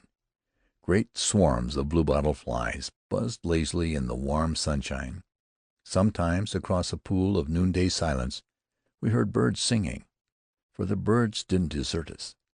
When we gave them a hearing, they did their cheery little best to assure us that everything would come right in the end. Once we heard a skylark, an English skylark, singing over No Man's Land. I scarcely know which gave me more pleasure, the song or the sight of the faces of those English lads as they listened. I was deeply touched when one of them said, "Ain't he a plucky little chap, singin' right in front of Fritzie's trenches for us English blokes?" It was as sincere and fitting tribute, as perfect for a soldier as Shelley's ode for a poet. Along the part of the British front which we held during the summer, the opposing lines of trenches were from less than 100 to 450 or 500 yards apart. When we were neighborly as regards to distance, we were also neighborly as regards to social intercourse. In the early mornings, when the heavy night mist still concealed the lines, the boys stood head and shoulder above the parapet and shouted, "Hi, Fritzie!" And the greeting was returned, "Hi, Tommy!" Then we conversed. Very few of us knew German, but it is surprising how many Germans could speak English. Frequently they shouted, "Got any Woodbines, Tommy?" his favorite brand of cigarettes, and Tommy would reply, "Sure. Should I bring 'em over, or would you come and fetch 'em?" This was often the icebreaker, the beginning of a conversation which varied considerably in other details. "Who are you?" Fritzie would shout. and Tommy, "We're the King's Own Yeomen of Adders," or some such subtle repartee as that. "What's your mob?" "We're a battalion of Irish Rifles." The Germans liked to provoke us by pretending that the Irish were disloyal to England. Sometimes they shouted, "Any of you from London?" "Not arf what was you a doin' off in London? Waitin' table at Sam Isaac's fish shop?" The rising of the mist put an end to these conversations. Sometimes they were concluded earlier with bursts of rifle and machine-gun fire. "All right to be friendly," Tommy would say, "but we gotta let 'em know this ain't no love feast." Chapter 8 Under Cover Part 1 Unseen Forces We come across the Channel for to wallop Germany, but they 'aven't got no soldiers. Not that any one can see. They plug us with their rifles, and they let their shrapnel fly, but they never takes a pot at us, exceptin' on the sly. Chorus. Fritzie, when you comin' out, this what you calls a fight? You won't never get to Calais, always keepin' out of sight. We're a goin' back to Blighty. What's the use of waitin' here, like a lot of bloomin' mudlarks, for old Fritzie to appear? He never puts his napper up above the parapet. We've been in France for 7 months, and haven't seen him yet. So sang Tommy, the incorrigible parodist, during the long summer days and nights of 1915, when he was impatiently waiting for something to turn up. For 3 months and more we were face to face with an enemy whom we rarely saw. It was a weird experience. Rifles cracked, bullets zip-zipped along the top of the parapet, great shells whistled over our heads or tore immense holes in the trenches. Trench mortar projectiles and hand grenades were hurled at us, and yet there was not a living soul to be seen across the narrow strip of no man's land, whence all this murderous rain of steel and lead was coming. Daily we kept careful and continuous watch, searching the long, curving line of German trenches and the ground behind them with our periscopes and field glasses, and nearly always with the same barren result. We saw only the thin wreaths of smoke rising, morning and evening, from trench fires, the shattered trees, the forlorn and silent ruins, the long grass waving in the wind. Although we were often within 200 yards of thousands of German soldiers, rarely further than 400 yards away, I did not see one of them until we had been in the trenches for more than 6 weeks, and then only for the interval of a second or two. My German was building up a piece of damaged parapet. I watched the earth being thrown over the top of the trench, when suddenly a head appeared, only to be immediately withdrawn. One of our snipers had evidently been watching too. A rifle cracked, and I saw a cloud of dust arise where the bullet clipped the top of the parapet. The German waved his spade defiantly in the air, and continued digging, but he remained discreetly under cover thereafter. This marked an epoch in my experience in a war of unseen forces.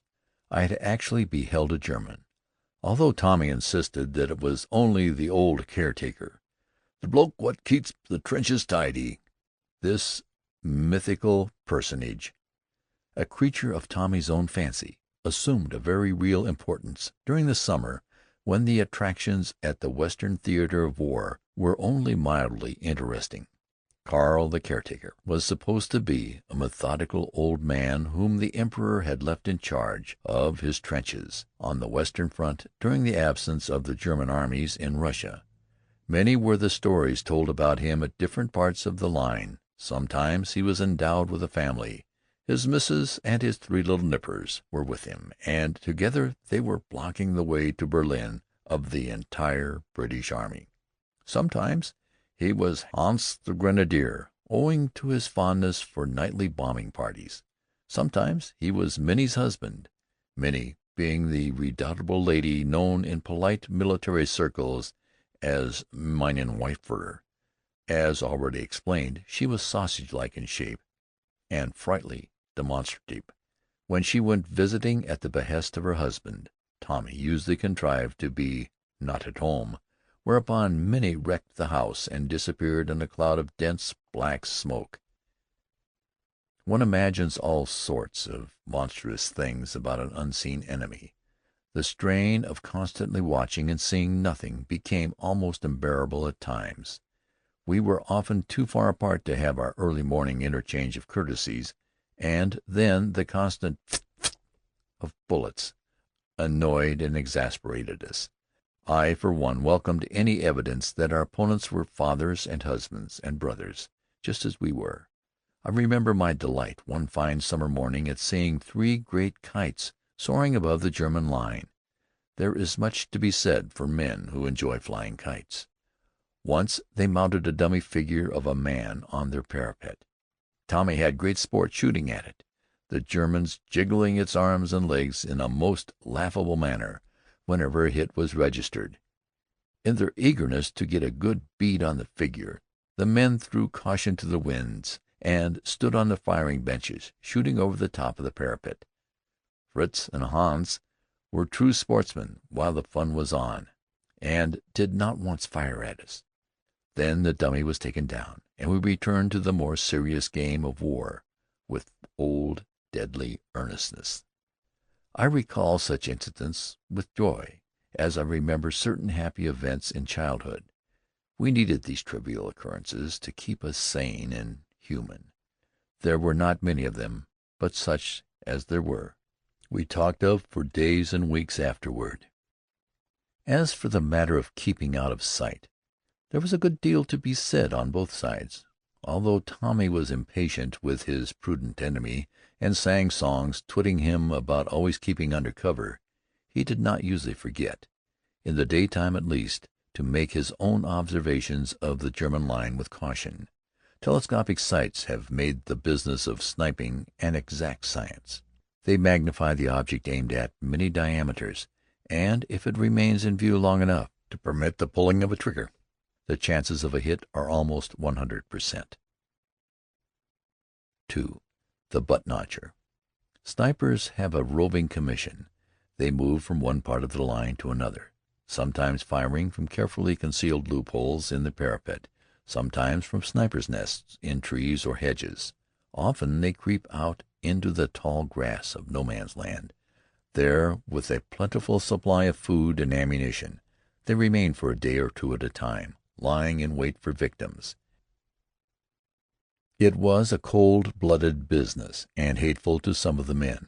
With others, the passion for it grew. They kept tally of their victims by cutting notches on the butts of their rifles. I will well remember the pleasant June day when I first met a butt-notcher. I was going for water to an old farmhouse about half a mile from our sector of trench. It was a day of bright sunshine. Poppies and buttercups had taken root in the banks of earth heaped up on either side of the communication trench.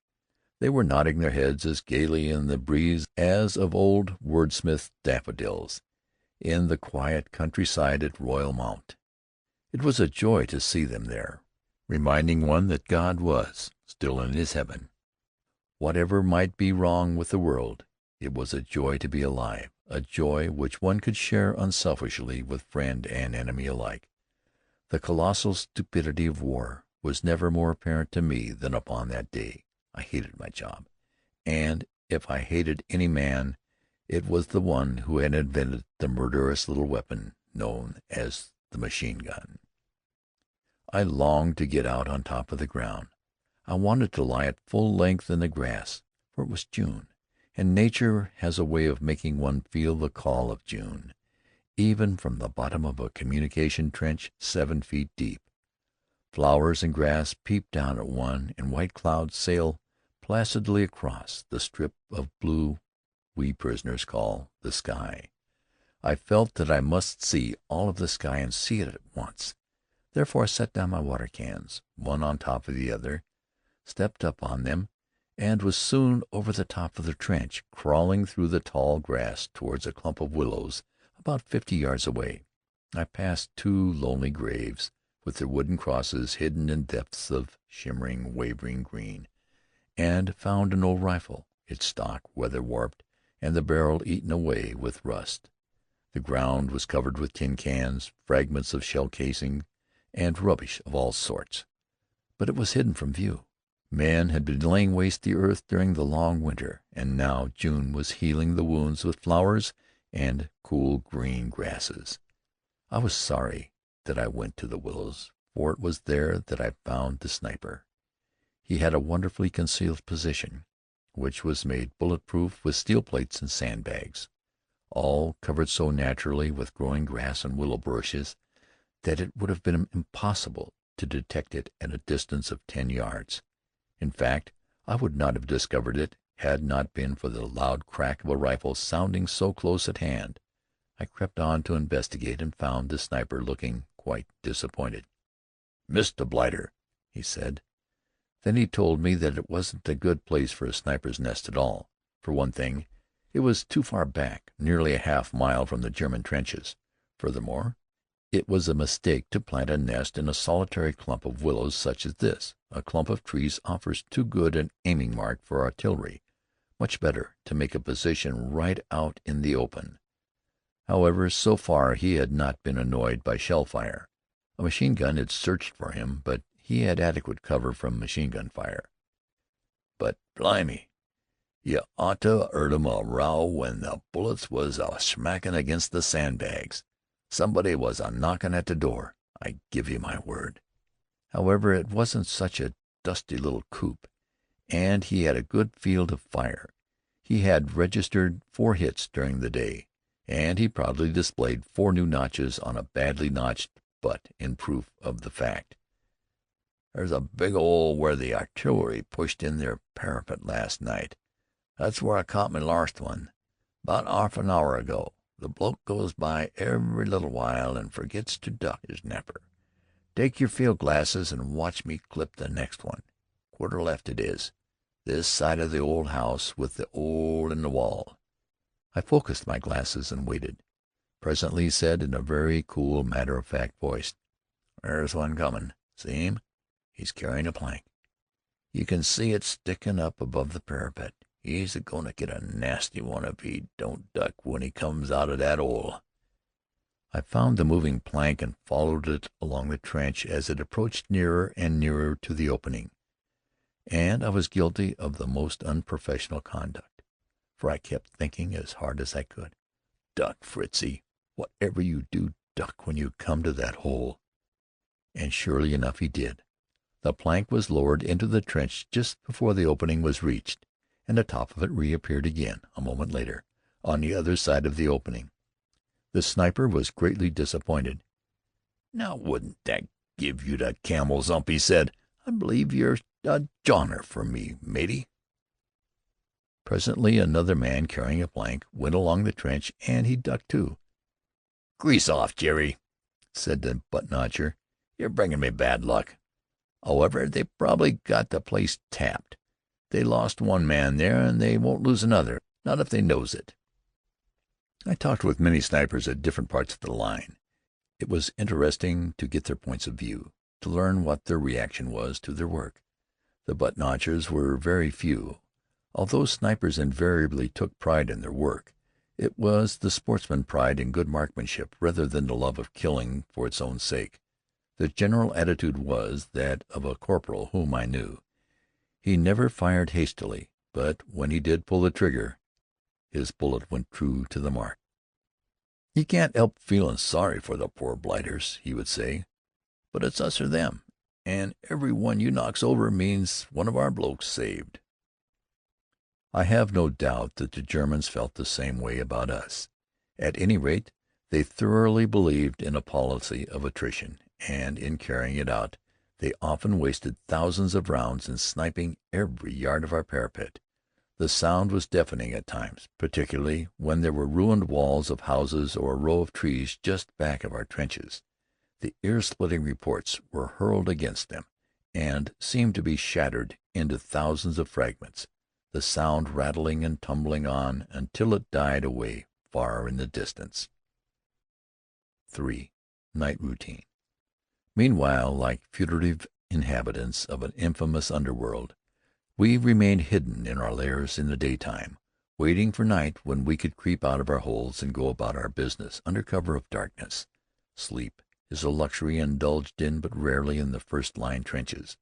When not on sentry duty at night, the men were organized into working parties and sent out in front of our trenches to mend the barbed wire entanglements which are being constantly destroyed by artillery fire, or in summer to cut the tall grass and the weeds which would otherwise offer concealment to enemy listening patrols or bombing parties. Ration fatigues of 20 or 30 men per company went back to meet the battalion transport wagons at some point several miles in the rear of the firing line. There were trench supplies and stores to be brought up as well, and the never-finished business of mending and improving the trenches kept many off-duty men employed during the hours of darkness. The men on duty in front of the trenches were always in very great danger. They worked swiftly and silently, but they were often discovered, in which case the only warning they received was a sudden burst of machine-gun fire. Then would come the urgent calls for stretcher-bearers. As soon as the wreckage was brought in over the parapet, the stretchers were set down in the bottom of the trench, and hasty examinations made by the light of a flash-lamp. Where he caught it? Here it is, through the leg. Take his puttee off, one of you.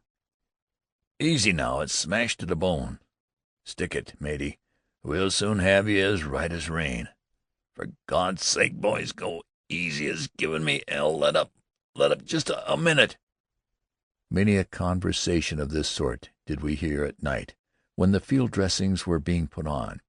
But even in his suffering, Tommy never forgot to be unrighteously indignant if he had been wounded when on a working party. What could he say to the women of England who would bring him fruit and flowers in hospital, call him a poor brave fellow, and ask how he was wounded?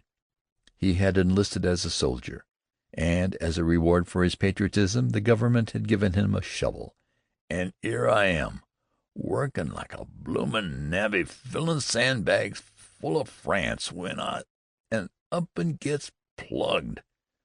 The men who most bitterly resented the pick and shovel phase of army life were given a great deal of it to do for that very reason. One of my comrades was shot in the leg while digging a refuse pit.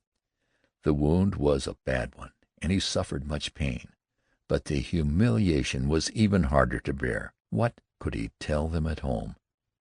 D'you think I'm going to say I was carrying a sandbag full of old jam tins back to the refuse pit when Fritzie gave me this here one in the leg? Not so bloomin' likely. I was afraid I'd get one like this. Ain't it a rotten bit of luck?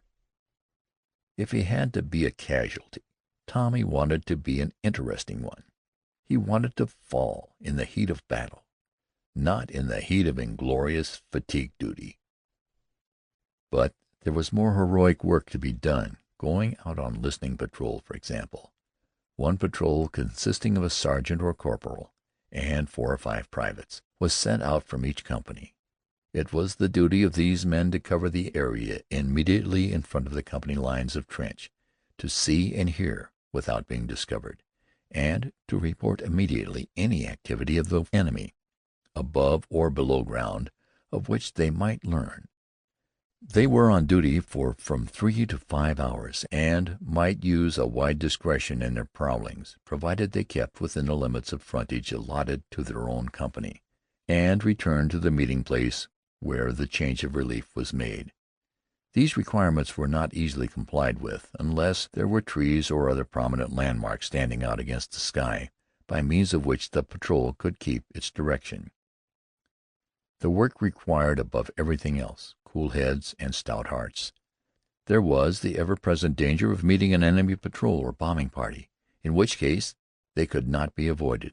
There would be a hand-to-hand encounter with bayonets or a noisy exchange of hand grenades.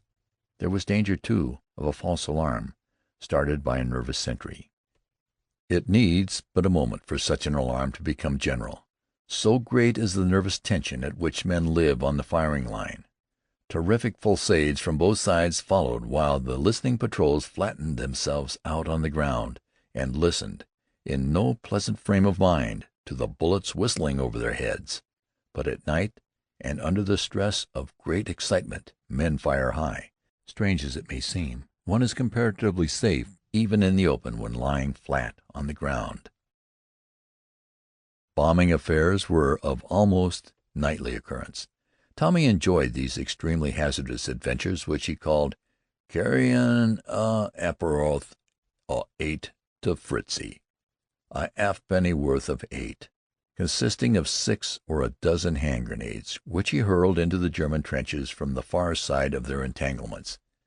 The more hardy spirits often worked their way through the barbed wire, and from his position close under the parapet they waited for the sound of voices. When they had located the position of the sentries, they tossed their bombs over with deadly effect. The sound of the explosions called forth an immediate and heavy fire from sentries near and far, but lying close under the very muzzles of the German rifles. The bombers were in no danger unless a party were sent out in search of them. This, of course, constituted the chief element of risk. The strain of waiting for developments was a severe one. I have seen men come in from a bombing stunt worn out and trembling from nervous fatigue, and yet many of them enjoyed it, and were sent out night after night. The excitement of the thing worked into their blood.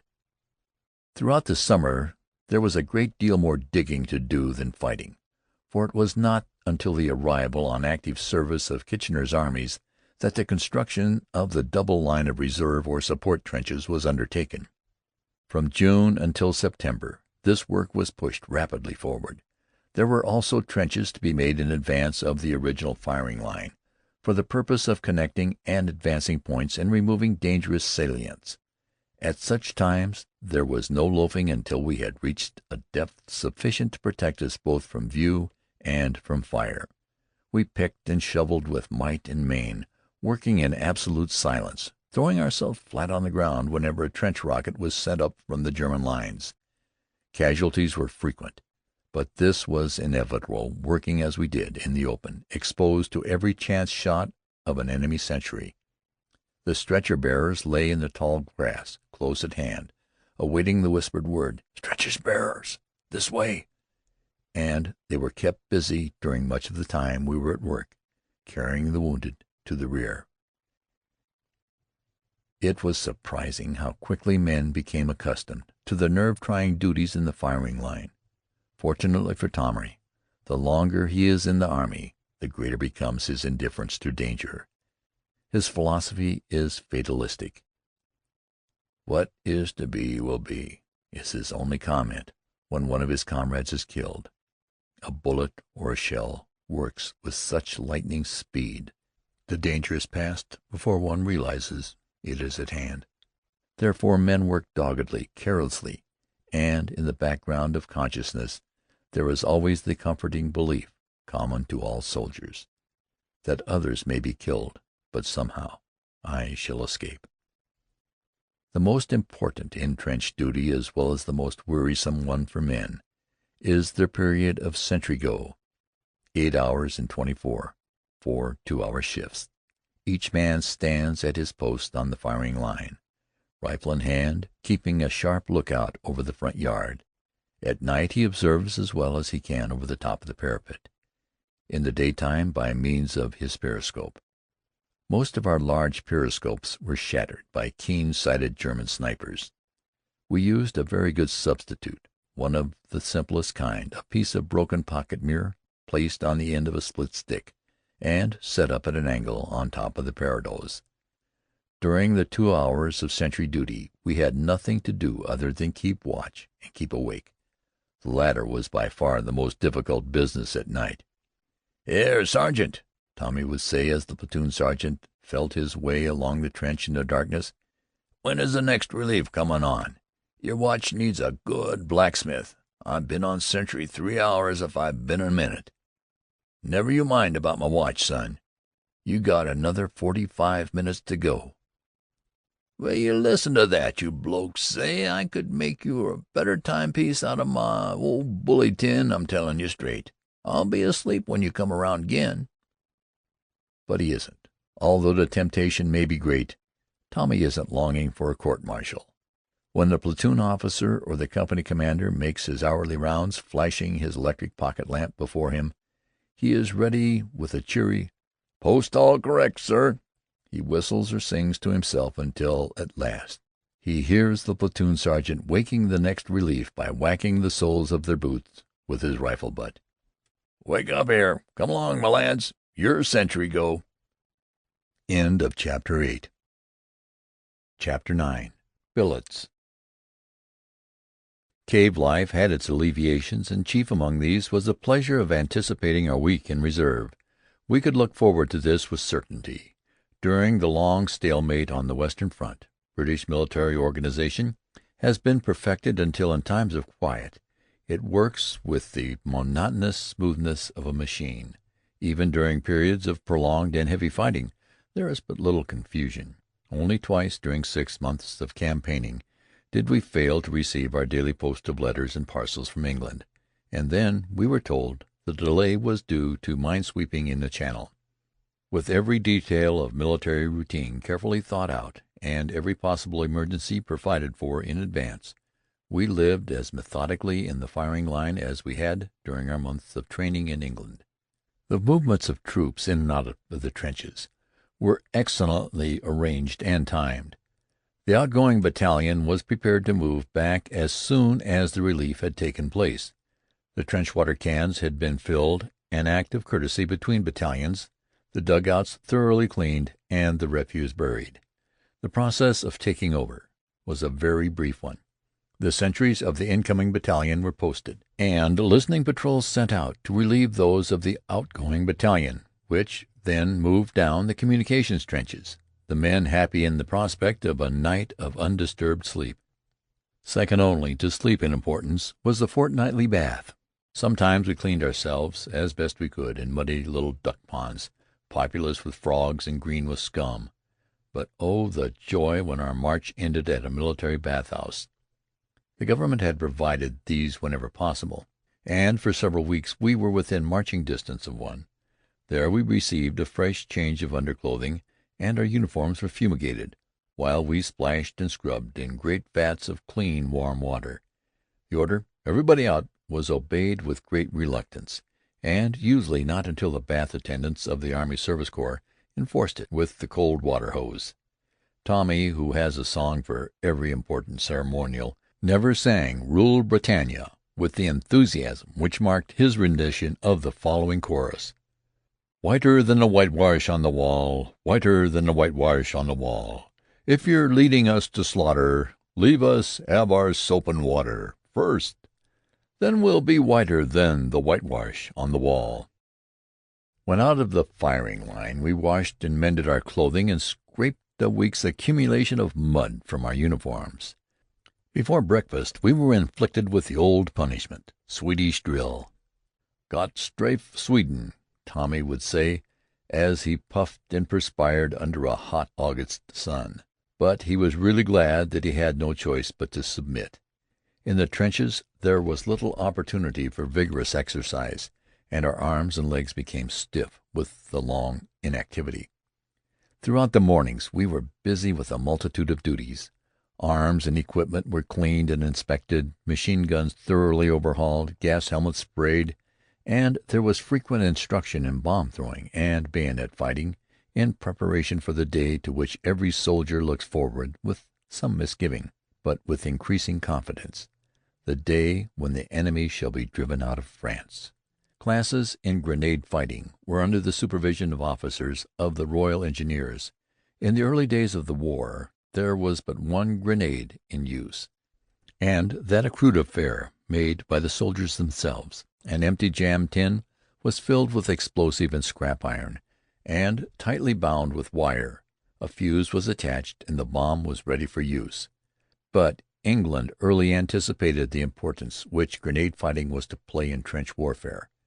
Her experts in explosives were set to work, and by the time we were ready for active service 10 or a dozen varieties of bombs were in use, all of them made in the munition factories in England. The hairbrush, the lemon bomb, the cricket ball, and the policeman's truncheon were the most important of these, all of them so called because of their resemblance to the articles for which they were named. The first 3 were exploded by a time fuse set from 3 to 5 seconds. The fourth was a percussion bomb, which had long cloth streamers fastened to the handle to ensure greater accuracy in throwing. The men became remarkably accurate at a distance of 30 to 40 yards. Old cricketers were especially good, for the bomb must be thrown overhand with a full arm movement. Instruction in bayonet fighting was made as realistic as possible.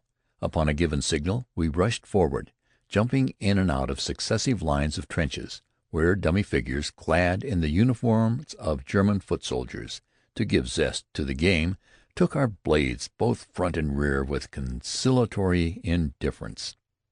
In the afternoon Tommy's time was his own. He could sleep or wander along the country roads within a prescribed area, or, which was more often the case, indulge in those games of chance which were as the breath of life to him. Pay-day was the event of the week in Billets, because it gave him the wherewithal to satisfy the promptings of his sporting blood. Our fortnightly allowance of from 5 to 10 francs was not a princely sum, but in pennies and halfpennies it was quite enough to provide many hours of absorbing amusement. Tommy gambled because he could not help it. When he had no money he wagered his allowance of cigarettes or his share of the daily jam ration. I believe that the appeal which war made to him was largely one of his sporting instincts. Life and death were playing stakes for his soul, with the betting odds about even. The most interesting feature of our life in Billets was the contact which it gave us with the civilian population, who remained in the war zone, either because they had no place else to go, or because of that indomitable, unconquerable spirit which is characteristic of the French. There are few British soldiers along the Western Front who do not have memories of the heroic mothers who clung to their ruined homes as long as there was a wall standing. It was one of those who summed it up for me in 5 words, all the heart-breaking tragedy of war. She kept a little shop in Armentières on one of the streets leading to the firing line. We often stopped there, when going up to the trenches, to buy loaves of delicious French bread. She had candles for sale as well, and chocolates and packets of stationery. Her stock was exhausted daily and in some way replenished daily. I think she made long journeys to the other side of the town, bringing back fresh supplies in a push-cart which stood outside her door. Her cottage, which was less than a mile from our first-line trenches, was partially in ruins. I couldn't understand her being there in such danger. Evidently it was with the consent of the military authorities. There were other women living on the same street, but somehow she was different from the others. There was a spiritual fineness about her which impressed one at once. Her eyes were dry, as though the tears had been drained from them to the last drop, long ago. One day, calling for a packet of candles, I found her standing at the barricaded window which looks towards the trenches, and the desolate towns and villages back of the German lines. My curiosity got the better of my courtesy, and I asked her, in my poor French, why she was living there. She was silent for a moment, and then she pointed toward that part of France which was on the other side of the world to us. "Monsieur, mes enfants là-bas." Her children were over there, or had been at the outbreak of the war. That is all she had told me of her story, and I would have been a beast to have asked more. In some way she had become separated from them, and for nearly a year she had been watching there, not knowing whether her little family was living or dead. To many of the soldiers she was just a plain, thrifty little Frenchwoman, who knew not the meaning of fear, willing to risk her life daily, that she might put by something for the long, hard years which would follow the war. To me she is the spirit of France, splendid, superb France. But more than that, she is the spirit of mother love, which wars can never alter. Strangely enough, I had not thought of the firing line as a boundary, a limit, during all those weeks of trench warfare. Henceforth it had a new meaning for me. I realized how completely it cut Europe in half, separating friends and relatives as thousands of miles of ocean could not have done. Roads crossed from one side to the other, but they were barricaded with sandbags and barbed wire entanglements. At night they were deluged with shrapnel, and cobblestones were chipped and scarred with machine-gun bullets. Tommy had a ready sympathy for the women and children who lived near the trenches. I remember many incidents which illustrate abundantly his quick understanding of the hardship and danger of their lives. Once, at Armentières, we were marching to the baths, when the German artillery were shelling the town in the usual hit-or-miss fashion. The enemy knew, of course, that many of our troops in reserve were billeted there, and they searched for them daily. Doubtless they would have destroyed the town long ago had it not been for the fact that Lille, one of their most important bases, is within such easy range of our batteries. As it was, they bombarded it as heavily as they dared, and on this particular morning they were sending them over too frequently for comfort. Some of the shells were exploding close to our line of march, but the boys tramped along with that nonchalant air which they assume in times of danger.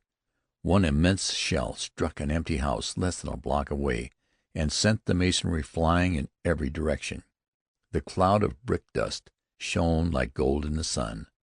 A moment later a fleshy peasant woman wearing wooden shoes turned out of an adjoining street and ran awkwardly towards the scene of the explosion. Her movements were so clumsy and slow in proportion to the great exertion she was making that at any time the sight would have been ludicrous. Now it was inevitable that such a sight should first appeal to Tommy's sense of humor, and thoughtlessly the boys started laughing and shouting at her. "Go it, old dear! You're making a grand race! 2-1 on Liza! The other way, Ma! That's the wrong direction! You're running right into 'em!" She gave no heed, and a moment later we saw her gather up a little girl from a doorstep, hugging and comforting her, and shielding her with her body, instinctively, at the sound of another exploding shell. The laughter in the ranks stopped, as though every man had been suddenly struck dumb. They were courageous, those women in the firing line. Their thoughts were always for their husbands and sons and brothers who were fighting side by side with us. Meanwhile they kept their little shops and estaminets open for the soldier's trade, and made a brave show of living in the old way. In Armentières a few old men lent their aid to keeping up the pretense, but the feeble trickle of civilian life made scarcely an impression in the broad current of military activity.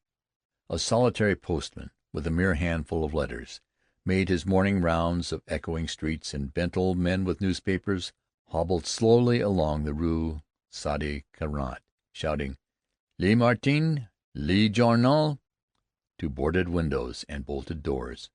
Meanwhile we marched back and forth between billets in the town and trenches just outside, and the last thing which we saw upon leaving the town, and the first upon returning, was the lengthening row of new-made graves close to a sunny wall in the garden of the ruined convent.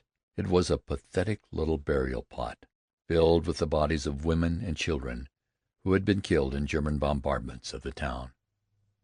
And thus, for more than 3 months, while we were waiting for Fritzie to come out, we adapted ourselves to the changing conditions of trench life and trench warfare, with a readiness which surprised and gratified us.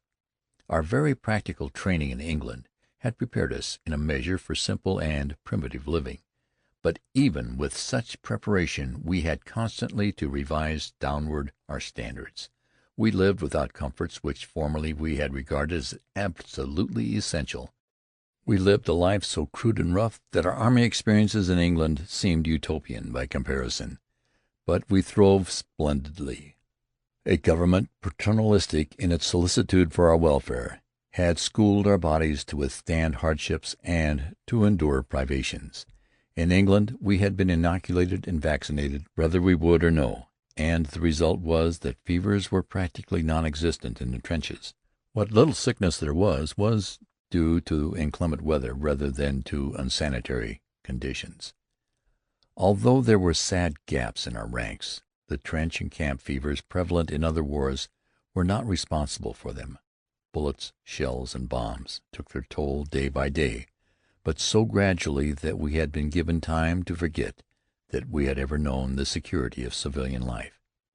We were soon to experience the indescribable horrors of modern warfare at its worst, to be living from morning until evening and from dusk to dawn, looking upon a new day with a feeling of wonder that we had survived so long. About the middle of September it became clear to us that the big drive was at hand. There was increased artillery activity along the entire front. The men noted with great satisfaction that the shells from our own batteries were of larger caliber. This was a welcome indication that England was at last meeting the long-felt need for high explosives. Lord George ain't been asleep," some unshaven seer would say, nodding his head wisely. "He's a long while gettin' ready, but when he is ready, there's somethin' a-goin' to drop." There was a feeling of excitement everywhere.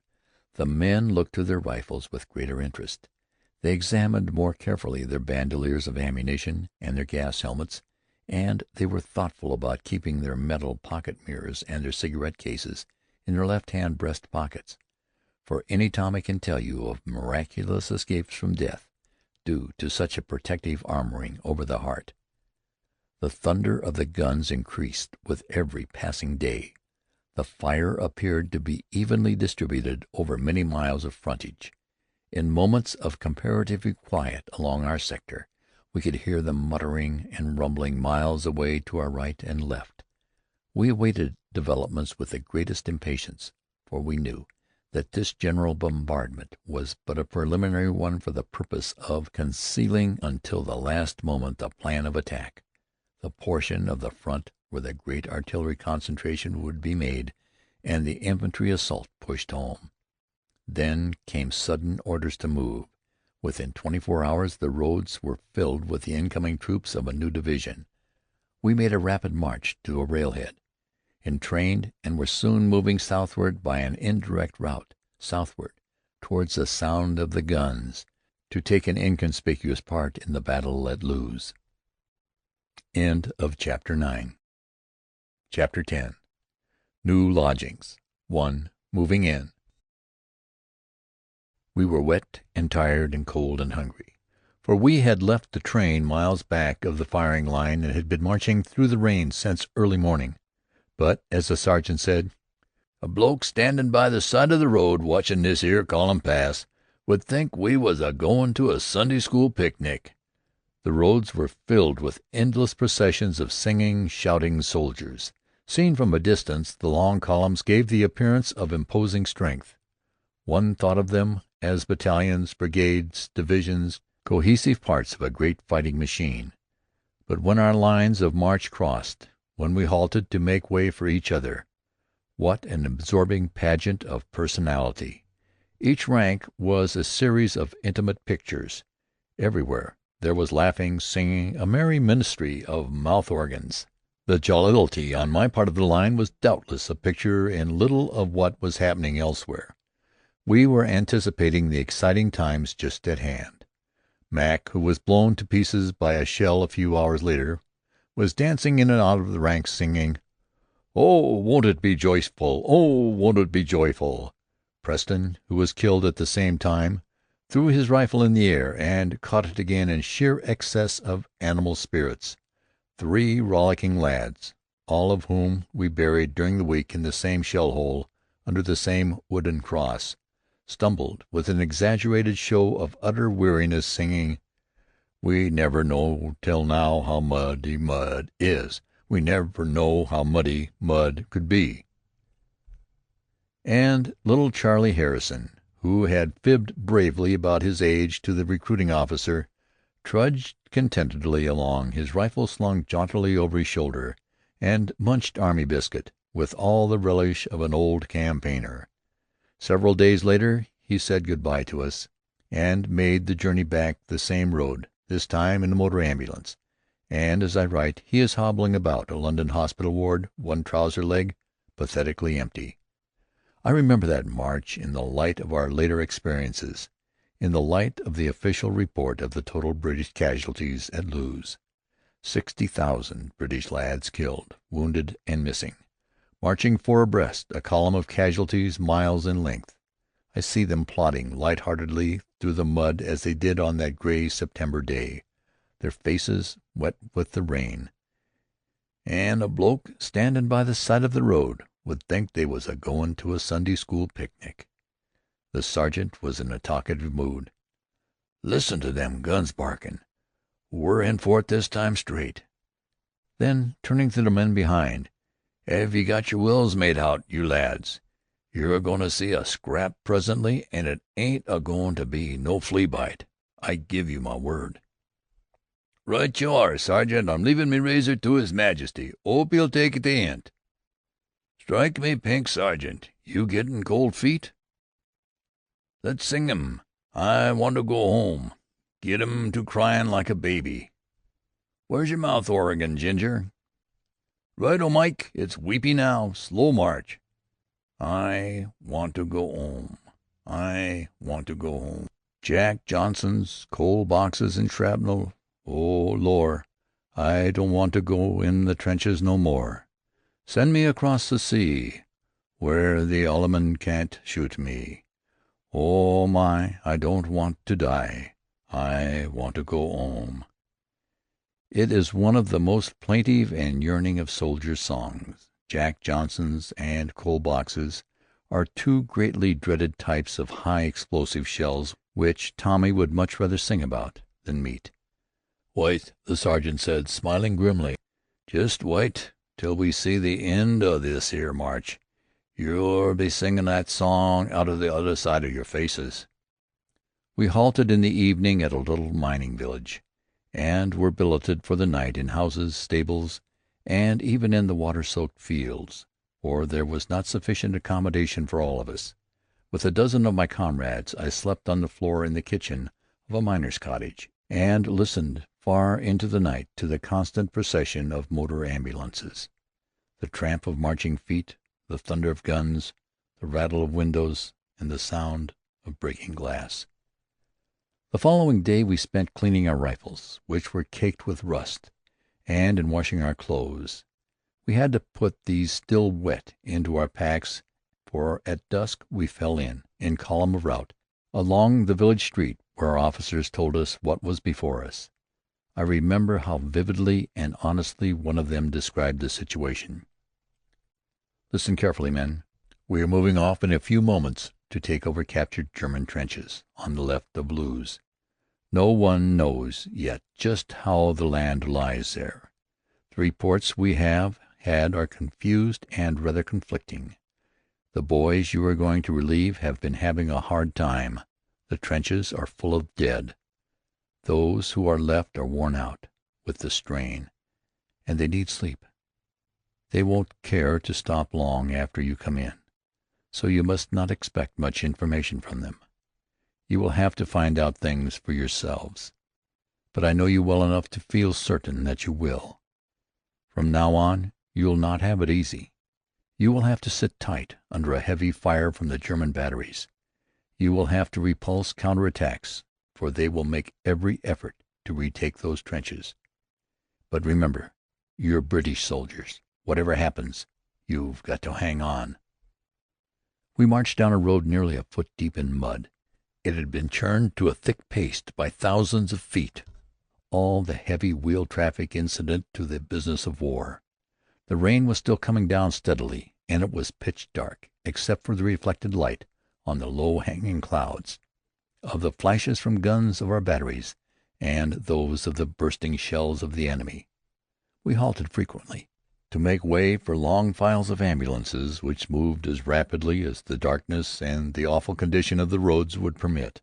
I counted 20 of them during one halt, and then stopped, thinking of the pain of the poor fellows inside, their wounds wrenched and torn by the constant pitching and jolting. We had vivid glimpses of them by the light from flashing guns and the Red Cross attendants at the rear of the cars, steadying the upper tiers of stretchers on either side. The heavy garrison artillery was by this time far behind us. The big shells went over with a hollow roar, like the sound of an express train heard at a distance. Field artillery was concealed in the ruins of houses on every side. The guns were firing at a tremendous rate, the shells exploding several miles away with the sound of jarring thunderclaps. In addition to the ambulances, there was a constant stream of outgoing traffic of other kinds. Dispatch riders on motorcycles feeling their way cautiously along the side of the road, ammunition supply and battalion transport wagons, the horses rearing and plunging in the darkness. We approached a crossroad and halted to make way for some batteries of field pieces moving to new positions. They went by on a slippery cobbled road, the horses at a dead gallop. In the red lightnings of heavy gunfire they looked like a series of splendid sculptured groups. We moved on and halted, moved on again. stumbled into ditches to get out of the way of headquarters cars and motor lorries, jumped up and pushed on. Every step through the thick mud was taken with an effort. We frequently lost touch with the troops ahead of us, and would have to march at the double in order to catch up. I was fast getting into that despondent, despairing frame of mind which often follows great physical weariness, when I remembered a bit of wisdom out of a book by William James which I had read several years before. He had said in effect that men have layers of energy, reserves of nervous force, which they are rarely called upon to use, but which are, nevertheless, assets of great value in times of strain.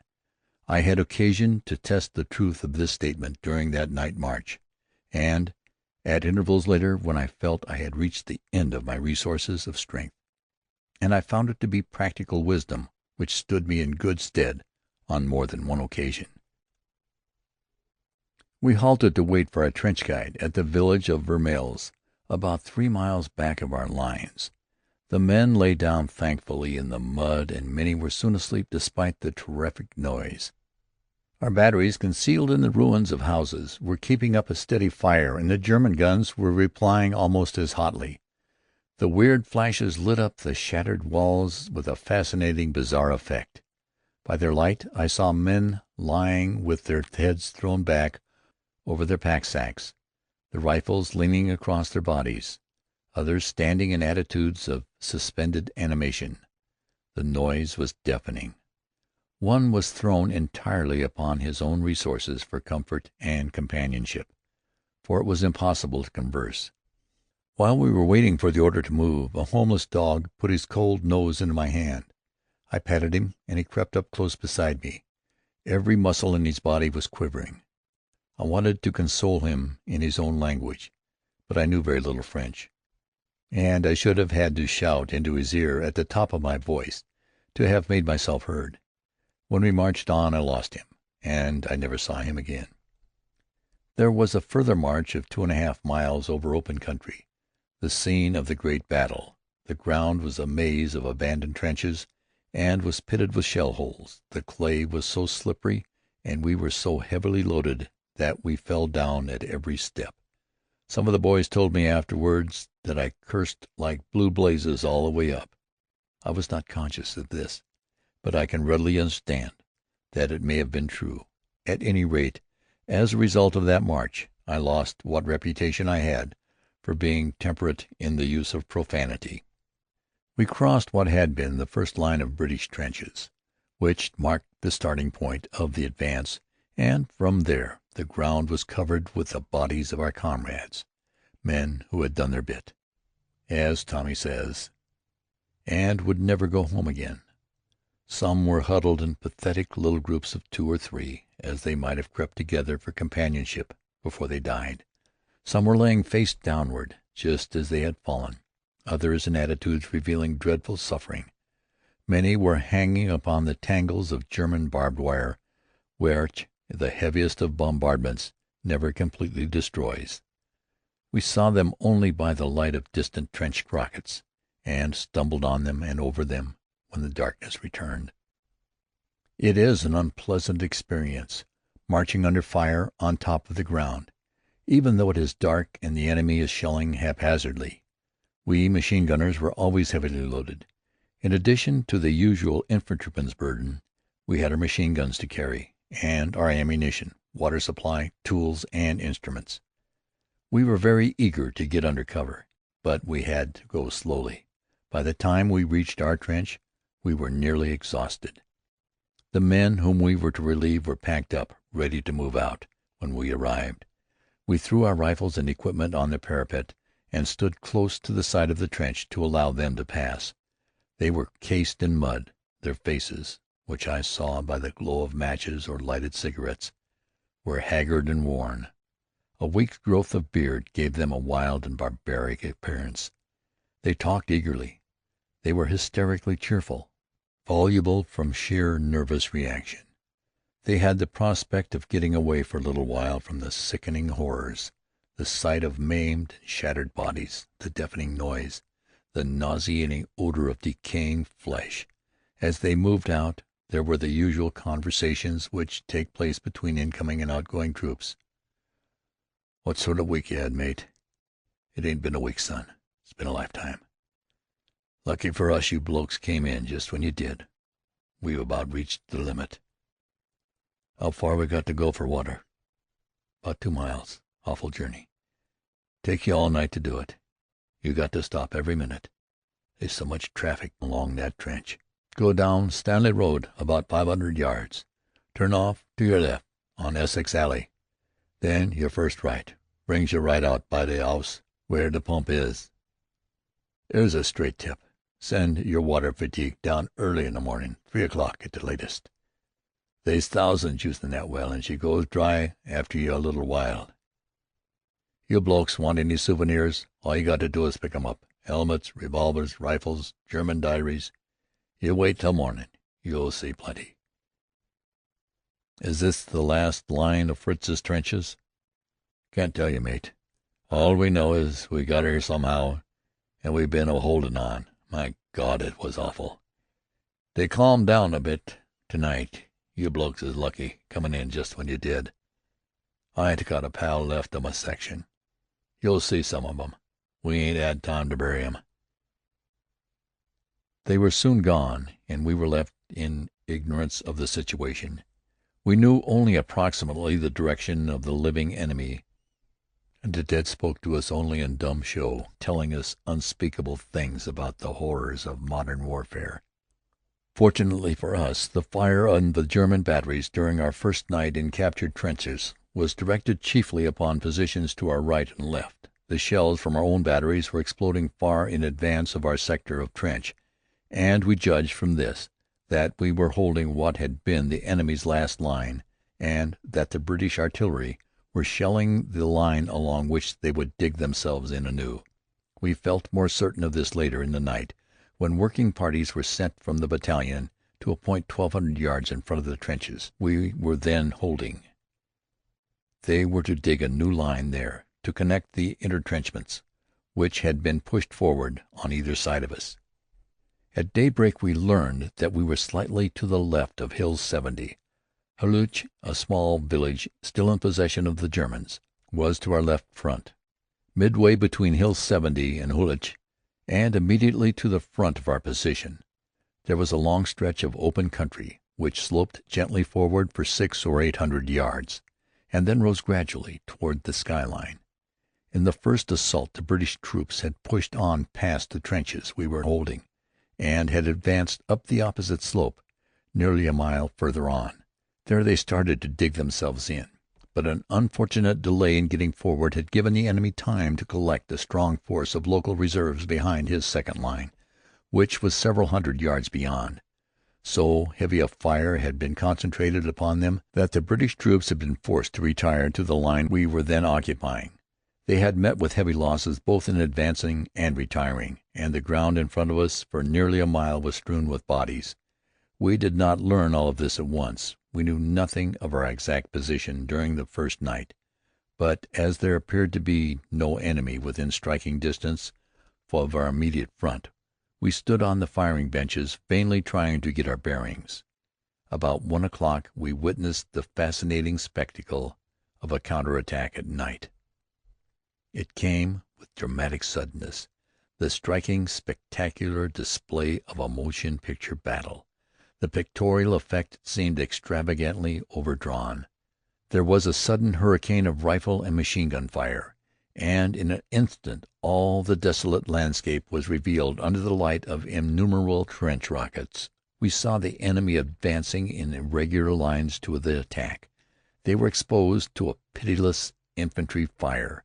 I could follow the curve of our trenches on the left by the almost solid sheet of flame issuing from the rifles of our comrades against whom the assault was launched. The artillery ranged upon the advancing lines at once, and the air was filled with the roar of bursting shells and the melancholy whing of flying shrapnel. I did not believe that anyone could cross that fire-swept area alive. But before many moments we heard the staccato of bursting bombs and hand grenades, which meant that some of the enemy, at least, were within striking distance. There was a sharp crescendo of deafening sound, then gradually the firing ceased, and the word came down the line, "Counter-attack against the Guards." And jolly well beaten off, too. Another was attempted before daybreak, and again the same torrent of lead, the same hideous uproar, the same sickening smell of lyddite, the same ghastly noonday effect, the same gradual silence, and the same result. 2. Damaged trenches. The brief respite which we enjoyed during our first night soon came to an end. We were given time, however, to make our trenches tenable. Early the following morning we set to work removing the wreckage of human bodies. Never before had death revealed itself so terribly to us. Many of the men had been literally blown to pieces, and it was necessary to gather the fragments in blankets. For weeks afterwards we had to eat and sleep and work and think among such awful sights. We became hardened to them. Finally, it was absolutely essential that we should. The trenches and dugouts had been battered to pieces by the British artillery fire before the infantry assault, and since their capture the work of destruction had been carried on by the German gunners. Even in their wrecked condition, we could see how skillfully they had been constructed. No labor had been spared in making them as nearly shell-proof and as comfortable for living quarters as is possible for such earthworks to be. The ground here was unusually favorable. Under a clay surface soil there was a stratum of solid chalk. Advantage of this had been taken by the German engineers who must have planned and supervised the work. Many of the shell-proof dugouts were 15 and even 20 feet below the surface of the ground. Entrance to these was made in the front wall of the trench on a level with the floor.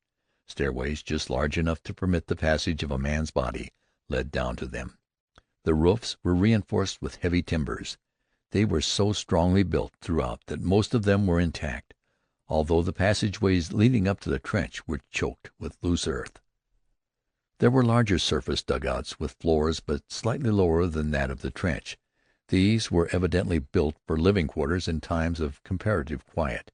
Many of them were 6 feet wide, from 20 to 30 feet long, and quite palaces compared to the wretched little funk-holes to which we had been accustomed. They were roofed with logs a foot or more in diameter, placed close together, and one on top of the other, in tiers of 3, with a covering of earth 3 or 4 feet thick. But although they were solidly built, they had not been proof against the rain of high explosives. Many of them were in ruins, the logs splintered like kindling wood and strewn far and wide over the ground. We found several dugouts, evidently officers' quarters, which were almost luxuriously furnished. There were rugs for the wooden floors and pictures and mirrors for the walls, and in each of them there was the jolliest little stove with a removable lid. We discovered one of these underground palaces at the end of a blind alley leading off from the main trench. It was at least 15 feet underground, with 2 stairways leading down to it, so that if escape were cut off in one direction, it was still possible to get out on the other side. We immediately took possession, built a roaring fire, and was soon passing canteens of hot tea around the circle. Life was worth while again. We all agreed that there were less comfortable places in which to have breakfast on rainy autumn mornings than German officers' dugouts. The haste with which the Germans abandoned their trenches was evidenced by the amount of war material which they left behind. We found 2 machine guns and a great deal of small arms ammunition in our own limited sector of frontage. Rifles, entrenching tools, haversacks, canteens, greatcoats, bayonets were scattered everywhere. All of this material was of the very best. Canteens, water bottles, and small frying pans were made of aluminum and most ingeniously fashioned to make them less bulky for carrying. Some of the bayonets were saw-edged. We found 3 of these needlessly cruel weapons in a dugout which bore the following inscription over the door: "Gott treat hierin, bring luck hierin." It was an interesting commentary on German character. Tommy Atkins never writes inscriptions of a religious nature over the doorway of his splinter-roof shelter. Neither does he file a saw edge on his bayonet. We found many letters, picture postcards, and newspapers among the latter, one called the Krieg Zeitung, published at Lille, for the soldiers in the field, and filled with glowing accounts of battles fought by the ever-victorious German armies. Death comes swiftly in war. One's life hangs by a thread. The most trivial circumstance saves or destroys. Mac came in to the half-ruined dugout, where the off-duty machine-gunners were making tea over a fire of splintered logs. "Jimmy," said, "take my place at sentry for a few minutes, will you? I've lost my water bottle. It's 'ere in the dugout somewhere. That'll be only a minute." I went out to the gun position a few yards away, and immediately afterward the Germans began a bombardment of our line. One's ear becomes exact at distinguishing the size of shells by the sound which they make in traveling through the air, and it is possible to judge the direction and the probable place of their fall. Two of us stood by the machine-gun. We heard at the same time the sound which we knew meant danger, possibly death. It was the awful whistling roar of a high explosive. We dropped to the floor of the trench at once. The explosion blackened our faces with light and half blinded us. The dugout, which I left less than a moment ago, was a mass of wreckage. 7 of our comrades were inside. One of them crawled out, pulling himself along with one arm. The other arm was terribly crushed, and one leg was hanging by a tendon and a few shreds of flesh. "My God, boys, look what they did to me!" He kept saying it over and over while we cut the cords from our bandoliers, tied them about his leg and arm, and twisted them up to stop the flow of blood. He was a fine, healthy lad. A moment before he had been telling us what he was going to do when we went home on furlough. Now his face was the color of ashes, his voice grew weaker and weaker, and he died while we were working over him. High explosive shells were bursting all along the line. Great masses of earth and chalk were blown in on top of men seeking protection where there was none. The ground rocked like so much pasteboard. I heard frantic cries for picks and shovels. Stretcher bearers, this way, for God's sake!" The voices sounded as weak and futile as the squeaking of rats in a thunderstorm. When the bombardment began, all off-duty men were ordered into the deepest of the shell-proof dugouts, where they were really quite safe. But those English lads were not cowards. Orders or no orders, they came out to the rescue of their comrades. They worked without a thought of their own danger. I felt actually happy, for I was witnessing splendid, heroic things. It was an experience which gave one a new and unshakable faith in his fellows. The sergeant and I rushed into the ruins of our machine-gun dugout. The roof still held in one place. There we found Mac, his head split in two as though it had been done with an axe. Gardner's head was blown completely off, and his body was so terribly mangled that we did not know until later who he was. Preston was lying on his back, with a great, jagged, blood-stained hole through his tunic. Bert Powell was so badly hurt that we exhausted our supply of field dressings in bandaging him. We found little Charlie Harrison lying close to the side of the wall, gazing at his crushed foot with a look of incredulity and horror pitiful to see. One of the men gave him first aid with all the deftness and tenderness of a woman.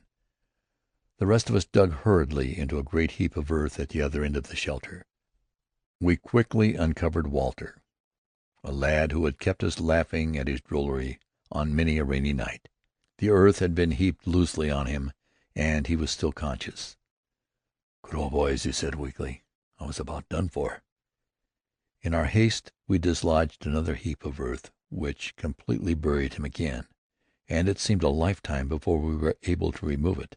I have never seen a finer display of pure grit than Walter's. "Easy now," he said. "Can't feel anything below me waist. I think I'm hurt down there." We worked as swiftly and as carefully as we could.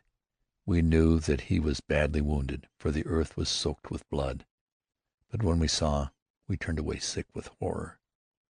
Fortunately, he lost consciousness while we were trying to disentangle him from the fallen timbers, and he died on the way to the field dressing station.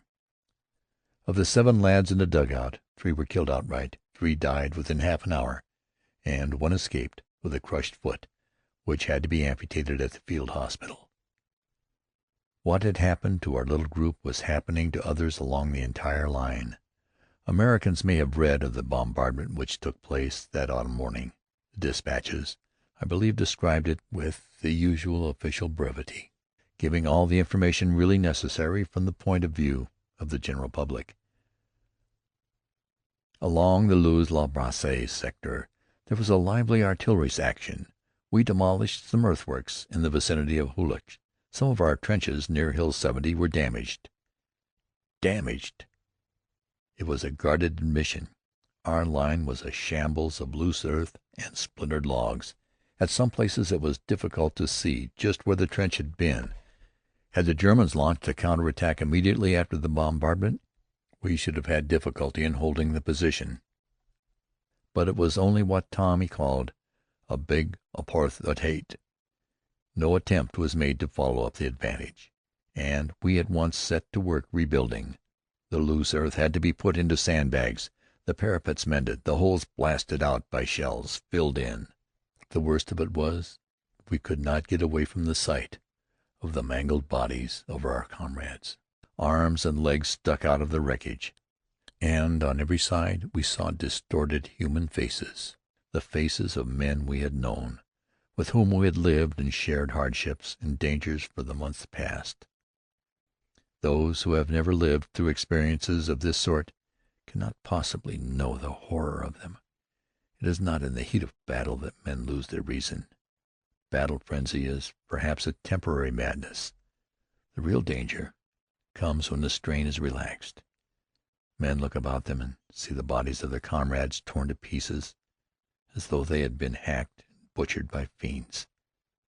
One thinks of the human body as inviolate, a beautiful and sacred thing. The sight of dismembered or disemboweled, trampled in the bottom of a trench smeared with blood and filth, is so revolting as to be hardly endurable.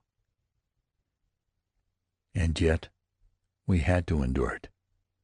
We could not escape it. Whichever way we looked, there were dead. Worse even than the sight of dead men were the groans and entreaties of those lying wounded in the trenches, waiting to be taken back to the dressing stations. I'm shot through the stomach, matey. Can't you get me back to the ambulance? Ain't there some way you can get me back out of this? Stick to it, old lad. You won't have long to wait. There'll be some of the Red Cross along here for you in a jiffy now. Give me a lift, boys, can't you? Look at my leg. Do you think it'll have to come off? Maybe they could save it if I could get to the hospital in time. Won't some of you give me a lift? Can I hobble along with a little help? Don't you fret, sonny. You're going to ride back in a stretcher presently.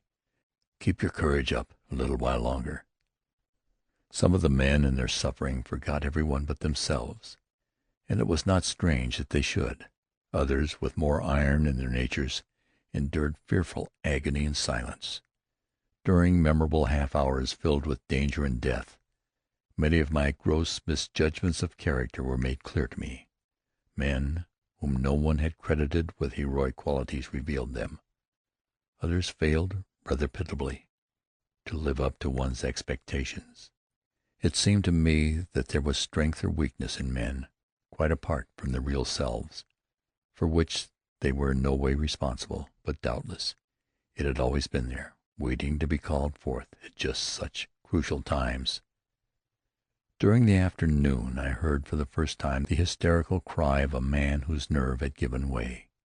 He picked up an arm and threw it far out in front of the trenches, shouting as he did in a way that made one's blood run cold. Then he sat down and started crying and moaning. He was taken back to the rear, one of the saddest casualties in a war of inconceivable horrors. I heard of many instances of nervous breakdown, but I witnessed surprisingly few of them. Men, more often badly shaken, and trembled from head to foot. Usually they pulled themselves together under the taunts of their less susceptible comrades. 3.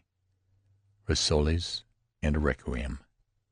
At the close of a gloomy October day, 6 unshaven, mud-encrusted machine-gunners, the surviving members of 2 teams, were gathered at the C Company gun emplacement. D Company's gun had been destroyed by a shell, And so we had joined forces here in front of the wrecked dugout, and were waiting for night when we could bury our dead comrades. A fine, drenching rain was falling. We sat with our waterproof sheets thrown over our shoulders and our knees drawn up to our chins, that we might conserve the damp warmth of our bodies. No one spoke. No reference was made to our dead comrades, who were lying there so close that we could almost touch them from where we sat.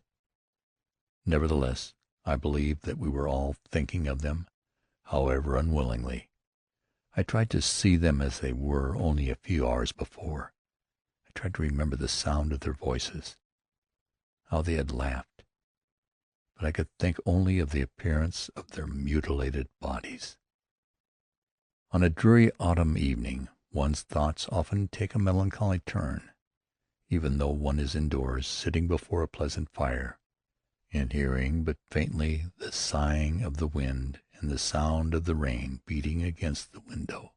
It is hardly to be wondered at that soldiers in trenches become discouraged at times, and on this occasion, when an unquenchably cheerful voice shouted over an adjoining traverse, "What's your lads? Are we downhearted?" a growling chorus answered with an unmistakable "Yes." We were in an open ditch. The rain was beating down on our faces. We were waiting for darkness, when we could go to our unpleasant work of grave digging. Tomorrow there would be more dead bodies and more graves to dig, and the day after the same duty, and the day after that the same. Week after week we should be living like this, killing and being killed, binding up terrible wounds, digging graves, always doing the same work, with not one bright or pleasant thing to look forward to. These were my thoughts as I sat on the firing bench with my head drawn down between my knees, watching the water dripping from the edges of my puttees. But I had forgotten one important item in the daily routine, supper. And I had forgotten Private Lemmy, our cook, or, to give him his due, our chef. He was not the man to waste his time in gloomy reflection. With a dozen mouldy potatoes which he had procured, heaven knows where, 4 tins of corned beef, and a canteen lid filled with bacon grease for raw materials, he had set to work with the enthusiasm of a born artist, the result being rissoles brown, crisp, and piping hot. It is a pleasure to think of that meal.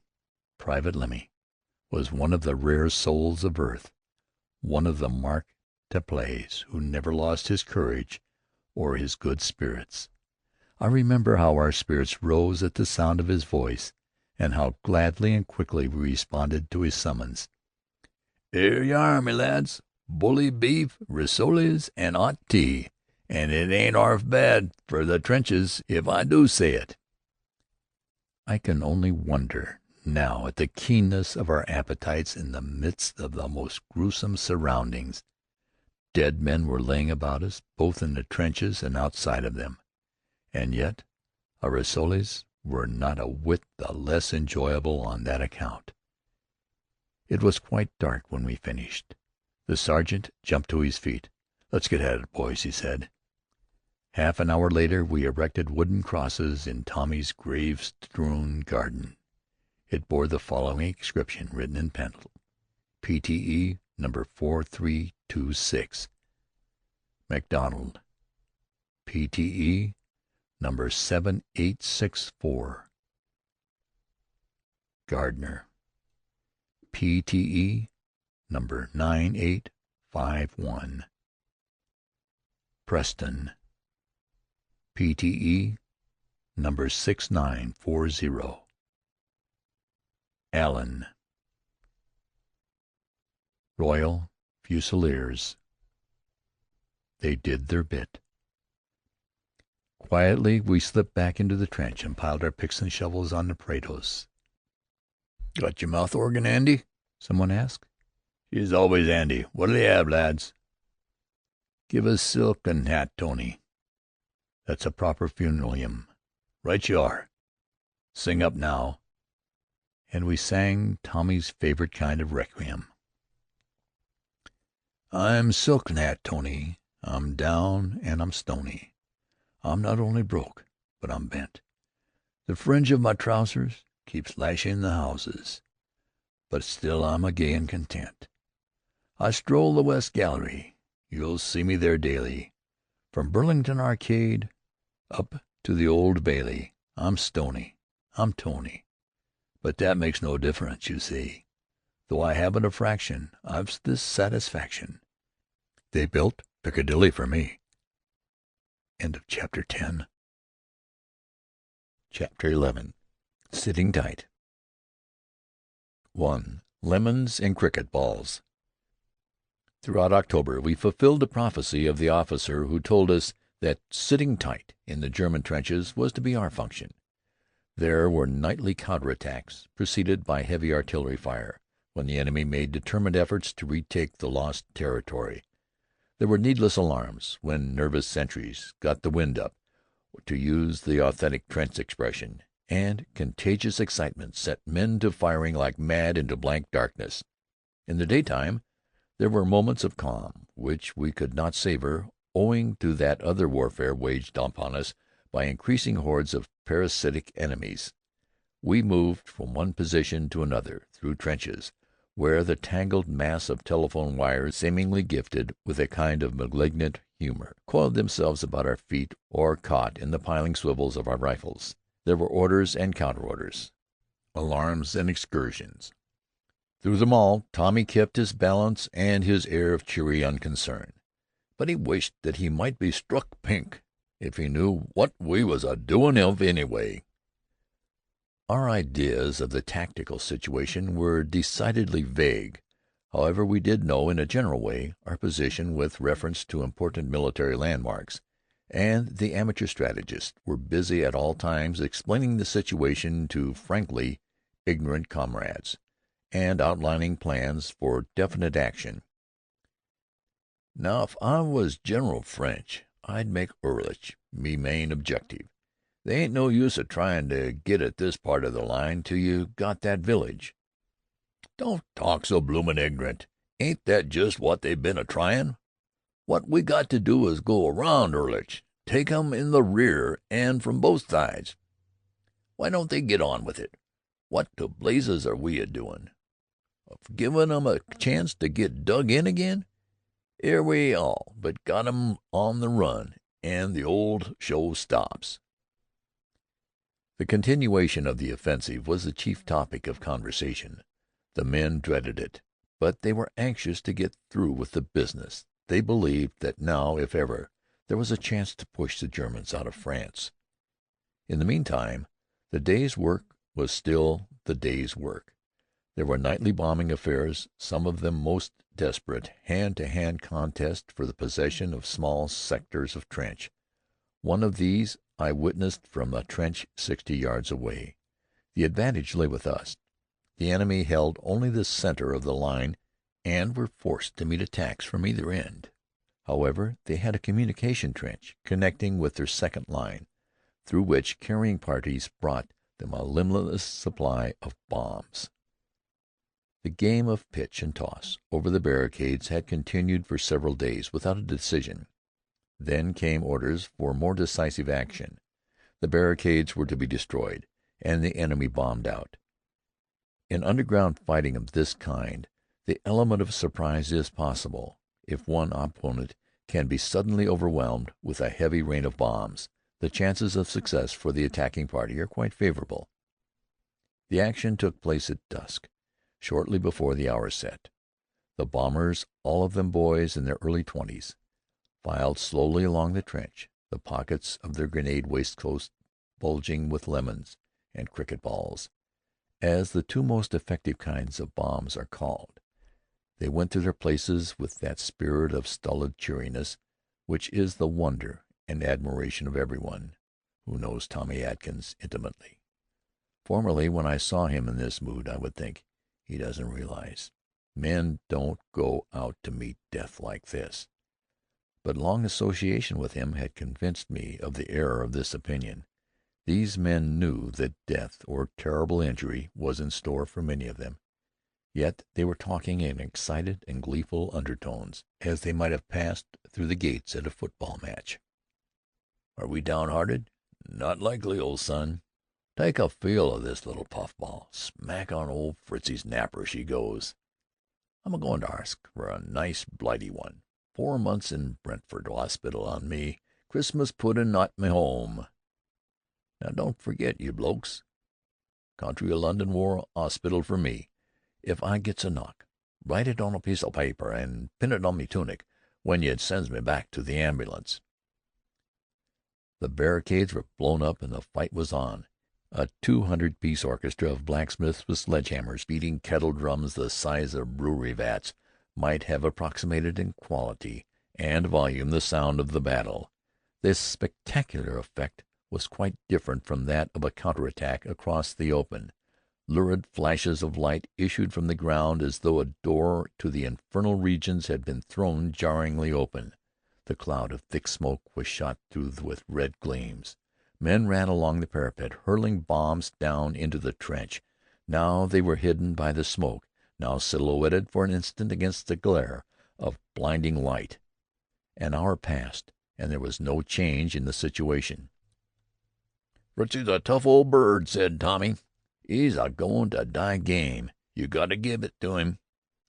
The excitement was intense. Urgent calls for more lemons, more cricket balls, were sent back constantly.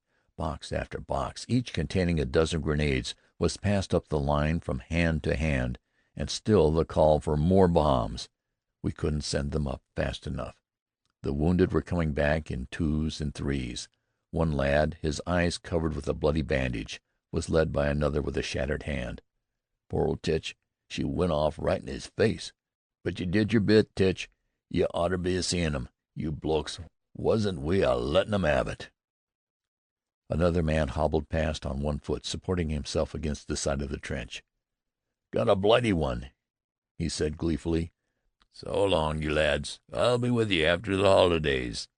Those who do not know the horrors of modern warfare cannot readily understand the joy of the soldier at receiving a wound which is not likely to prove serious. A bullet in the arm or the shoulder, even though it shatters the bone, or a piece of shrapnel or shell casing in the leg, was always a matter of congratulation. Those were blighty wounds. When Tommy received one of this kind, he was a candidate for hospital and blighty, as England was affectionately called. For several months he would be far away from the awful turmoil. His body would be clean. He would be rid of the vermin and sleep comfortably in a bed at night. The strain would be relaxed, and who knows, the war might be over before he was again fit for active service.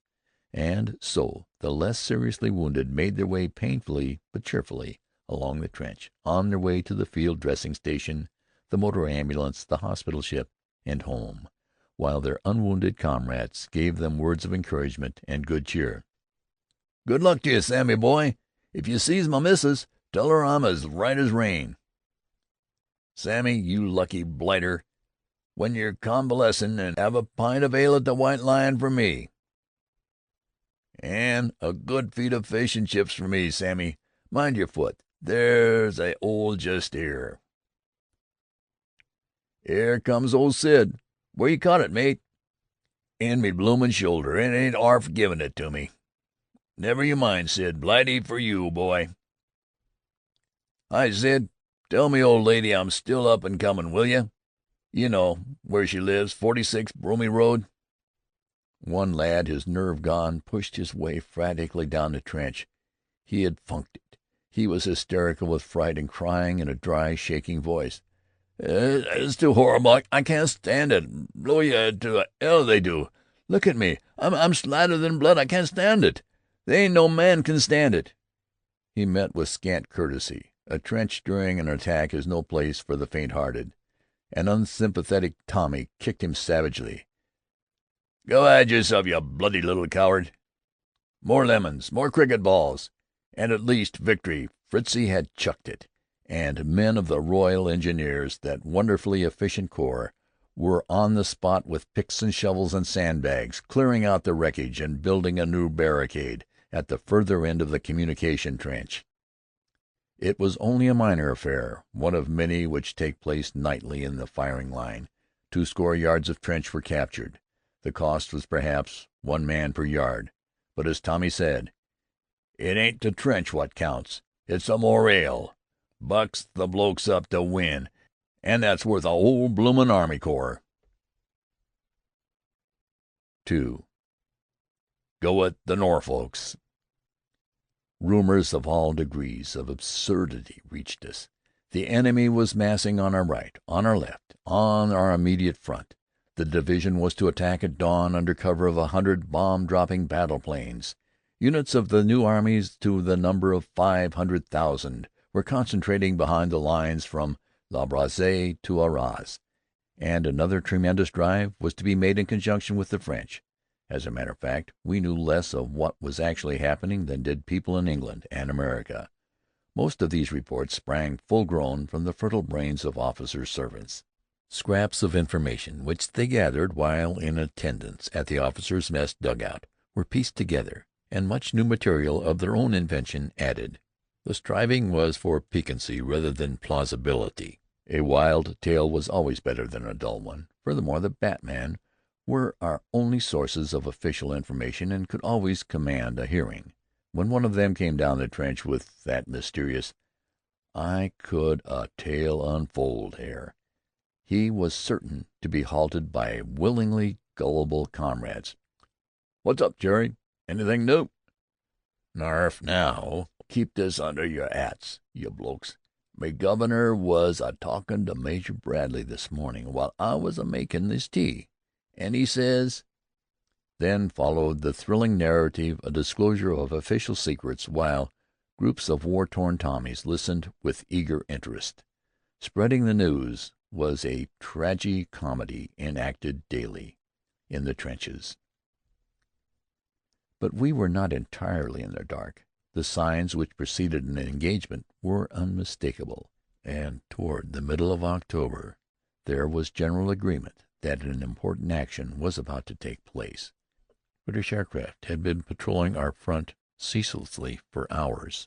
Several battalions, including our own, which had just gone into reserve at Vermelles, were placed on bomb-carrying fatigue. As we went up to the firing line with our first load, we found all of the support trenches filled to overflowing with troops in fighting order.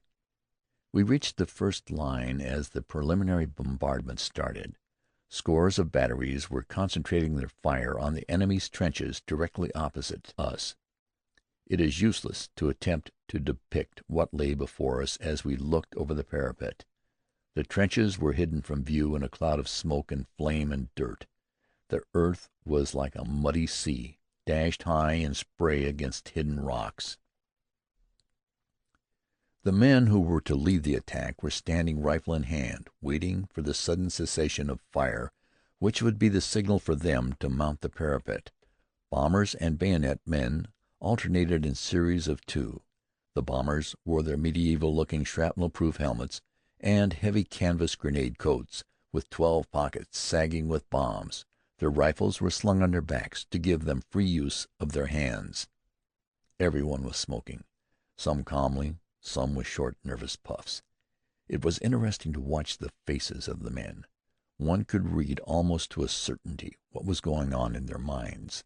Some of them were thinking of the terrible events so near at hand. They were imagining the horrors of the attack in detail. Others were unconcernedly intent upon adjusting straps of their equipment or in rubbing their clips of ammunition with an oily rag. Several men were singing to a mouth-organ accompaniment. I saw their lips moving, but not a sound reached me above the din of the guns, although I was standing only a few yards distant.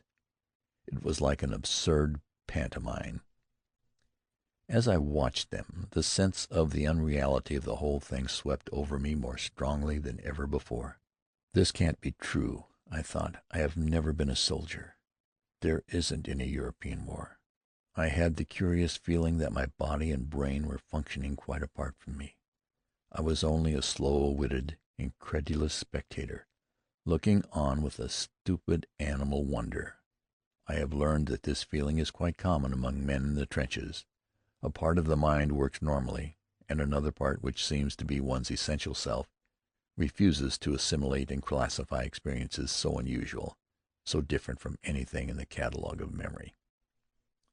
For 2 hours and a half the roar of the guns continued. Then it stopped as suddenly as it had begun. An officer near me shouted, "Now, men, follow me," and clambered over the parapet. There was no hesitation. In a moment the trench was empty, save for the bomb-carrying parties and an artillery observation officer who was jumping up and down on the firing line bench, shouting, "Go it, the Norfolks! Go it, the Norfolks! My God, isn't it fine? Isn't it splendid?" There you have the British officer, true to type. He is a sportsman. Next to taking part in a fight, he loves to see one, and he says "isn't," not "ain't," even under stress of the greatest excitement.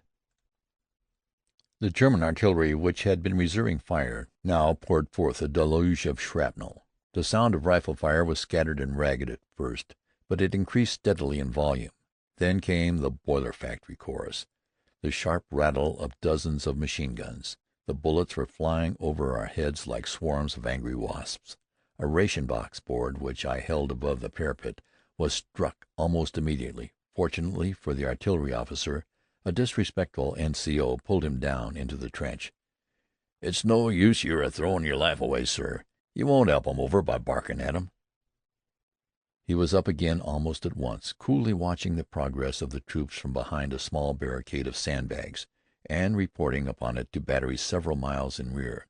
The temptation to look over the parapet was not to be resisted. The artillery lengthened their ranges. I saw the curtain of flame-shot smoke leap at a bound to the next line of German trenches. Within a few moments several lines of reserves filed into the front trench and went over the parapet in support of the first line, advancing with heads down like men bucking into the fury of a gale. We saw them only for an instant as they jumped to their feet outside the trench and rushed forward. Many were hit before they had passed through the gaps in our barbed wire. Those who were able crept back and were helped into the trench by comrades.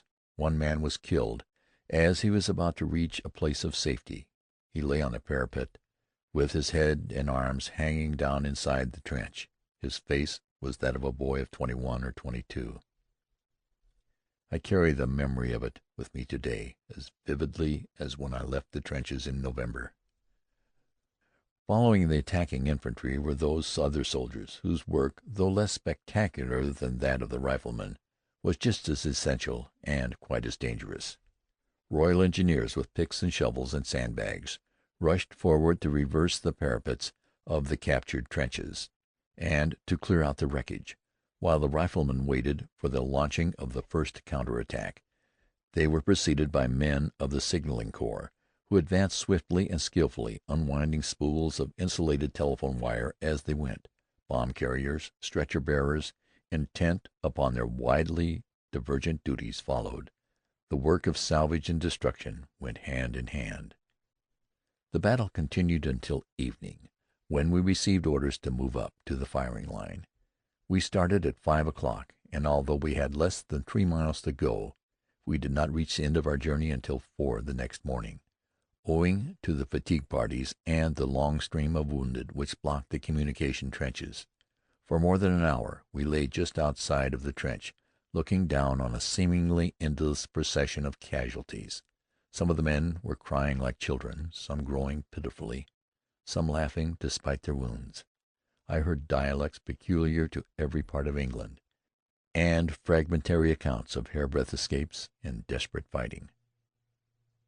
"They was a big Dutchman comin' at me from the other side. Lucky for me that I 'ad a round in me breech. He'd 'a got me if it 'adn't been for that cartridge. I let him 'ave it, and he crumpled up like a wet blanket. 7 of 'em, and that dazed like they wasn't a good for onything, mon. I would ha' been fair murder to kill 'em. They wasn't a wantin' to fight." Boys scarcely out of their teens talked with the air of old veterans. Many of them had been given their first taste of real fighting, and they were experiencing a very common and natural reaction. Their courage had been put to the most severe test, and had not given way. It was not difficult to understand the relation, and one could forgive their boastful talk of bloody deeds. One highly strung lad was dangerously near to nervous breakdown. He had bayoneted his first German, and could not forget the experience. He told of it over and over as the line moved slowly along. "I couldn't get me bayonet out," he said. "When he fell he pulled me over on top of him. I 'ad to put me foot against him to pull it, and it came out with a jerk." We met small groups of prisoners under escort of proud and happy Tommies, who gave us conflicting reports of the success of the attack. Some of them said that 2 more lines of German trenches had been taken. Others declared that we had broken completely through, and that the enemy were in full retreat. Upon arriving at our position, we were convinced that at least one trench had been captured. But when we mounted our guns and peered cautiously over the parapet, the lights which we saw in the distance were the flashes of German rifles, not the street lamps of Berlin. 3. Christian Practice. Meanwhile, the inhumanity of war without truces was being revealed to us on every hand. Hundreds of bodies were lying between the opposing lines of trenches, and there was no chance to bury them. Fatigue parties were sent out at night to dispose of those which were lying close to the parapets, but the work was constantly delayed and interrupted by persistent sniping and heavy shell fire. Others further out lay where they had fallen, day after day and week after week. Many an anxious mother in England was seeking news of a son whose body had become a part of the Flemish landscape. During the week following the commencement of the offensive, the wounded were brought back in 2s and 3s from the contested area, over which attacks and counterattacks were taking place. One plucky Englishman was discovered about 50 yards in front of our trenches. He was waving a handkerchief tied to the handle of his entrenching tool. Stretcher-bearers ran out under fire and brought him in. He had been wounded in the foot when his company were advancing up the slope 1,500 yards away.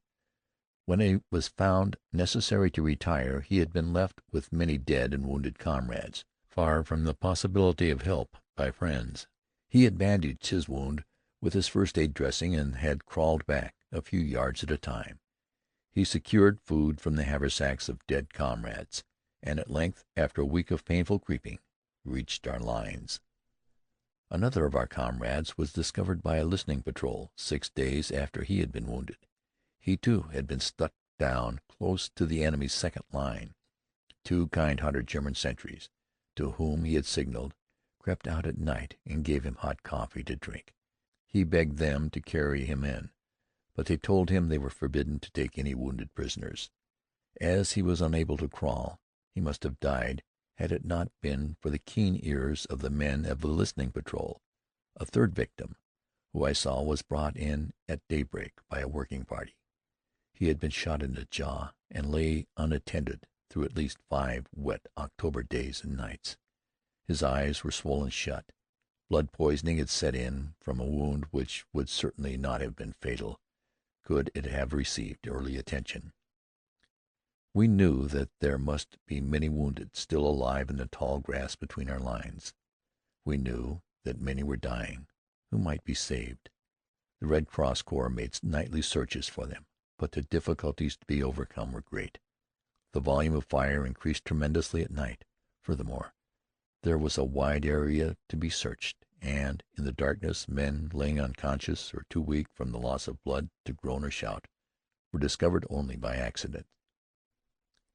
Tommy Atkins isn't an advocate of peace at any price, but the sight of awful and needless suffering invariably moved him to declare himself against the inhuman practices in war of so-called Christian nations. "Christian nations," he would say scornfully. "If this 'ere is a sample of Christianity, I'll take me chances down below when I gets knocked out." His comrades greeted such outbursts with hearty approval. "I'm with you there, mate. It won't be such a dusty old place if all the Christians go upstairs." "They ain't no God havin' anything to do with this war, I'm tellin' you. All the religious blokes in England and France and Germany ain't a-goin' to pray 'em. I'm into it." I'm not in a position to speak for Hans and Fritz, who faced us from the other side of No Man's Land. But as for Tommy, it seemed to me that he had a higher opinion of the Deity than many of his better educated countrymen at home. 4. Tommy. By the end of the month we had seen more of suffering and death than it is good for men to see in a lifetime. There were attacks and counterattacks, hand-to-hand fights in communication trenches with bombs and bayonets, heavy bombardments, nightly burial parties. Tommy Atkins looked like a beast. His clothing was hardened mud casing. His body was the color of the sticky Flanders clay in which he lived, but his soul was clean and fine. I saw him rescuing wounded comrades, tending them in the trenches, encouraging them and heartening them when he himself was discouraged and sick at heart. "You're going home, Ray, blimey, think of that. Back to old Blighty, while the rest of us got to stick it out here. Don't I wish I was you? Not 'arf.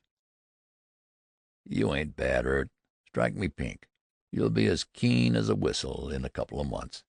And here, Christmas in Blighty, son, say I'll take your busted shoulder if you'll give me that chance. They ain't nothin' they can't do for you back at the base 'ospital. Remember how they fixed old Ginger up? You ain't got it half as bad." In England, before I knew him for the man he is, I said, "How am I to endure living with him?" And now I am thinking, how am I to endure living without him, without the inspiration of his splendid courage, without the visible example of his unselfish devotion to his fellows? There were a few cowards and shirkers who failed to live up to the standards set by their comrades. I remember the man of 35 or 40 who lay whimpering in the trench when there was unpleasant work to be done, while boys half his age kicked him in a vain attempt to waken him to a sense of duty. But instances of this kind were rare. There were not enough of them to serve as a foil to the shining deeds which were of daily and hourly occurrence. Tommy is sick of the war, dead sick of it. He is weary of the interminable procession of comfortless nights and days. He is weary of the sight of maimed and bleeding men, of the awful suspense of waiting for death. In the words of his pathetic little song, he does want to go 'ome. But there is that within him which says, "Hold on." He is a compound of cheery optimism and grim tenacity, which makes him an incomparable fighting man. The intimate picture of him which lingers most willingly in my mind is that which I carried with me from the trenches on the dreary November evening shortly before I bade him good-bye. It had been raining and sleeting for a week. The trenches were knee-deep in water, in some places waist-deep, for the ground was as level as the floor and there was no possibility of drainage. We were wet through and our legs were numb with the cold. Near our gun position there was a hole in the floor of the trench, where the water had collected in a deep pool. A bridge of boards had been built around one side of this, but in the darkness a passer-by slipped and fell into the icy water nearly up to his armpits. "Now then, matey," said an exasperating voice, "bathin' in our private pool without a permit?" And another, "Here, son, this ain't a swimmin' bath. That's our tea water you're a-standin' in." The Tommy in the pool must have been nearly frozen, but for a moment he made no attempt to get out. "One of you fetch me a bit of soap, will you?" he said coaxingly. "You ain't a-goin' to talk about tea water to a bloke wot ain't 'ad a bath in 7 weeks." It is men of this stamp who have the fortunes of England in their keeping, and they are called the boys of the bulldog breed. End of chapter 11.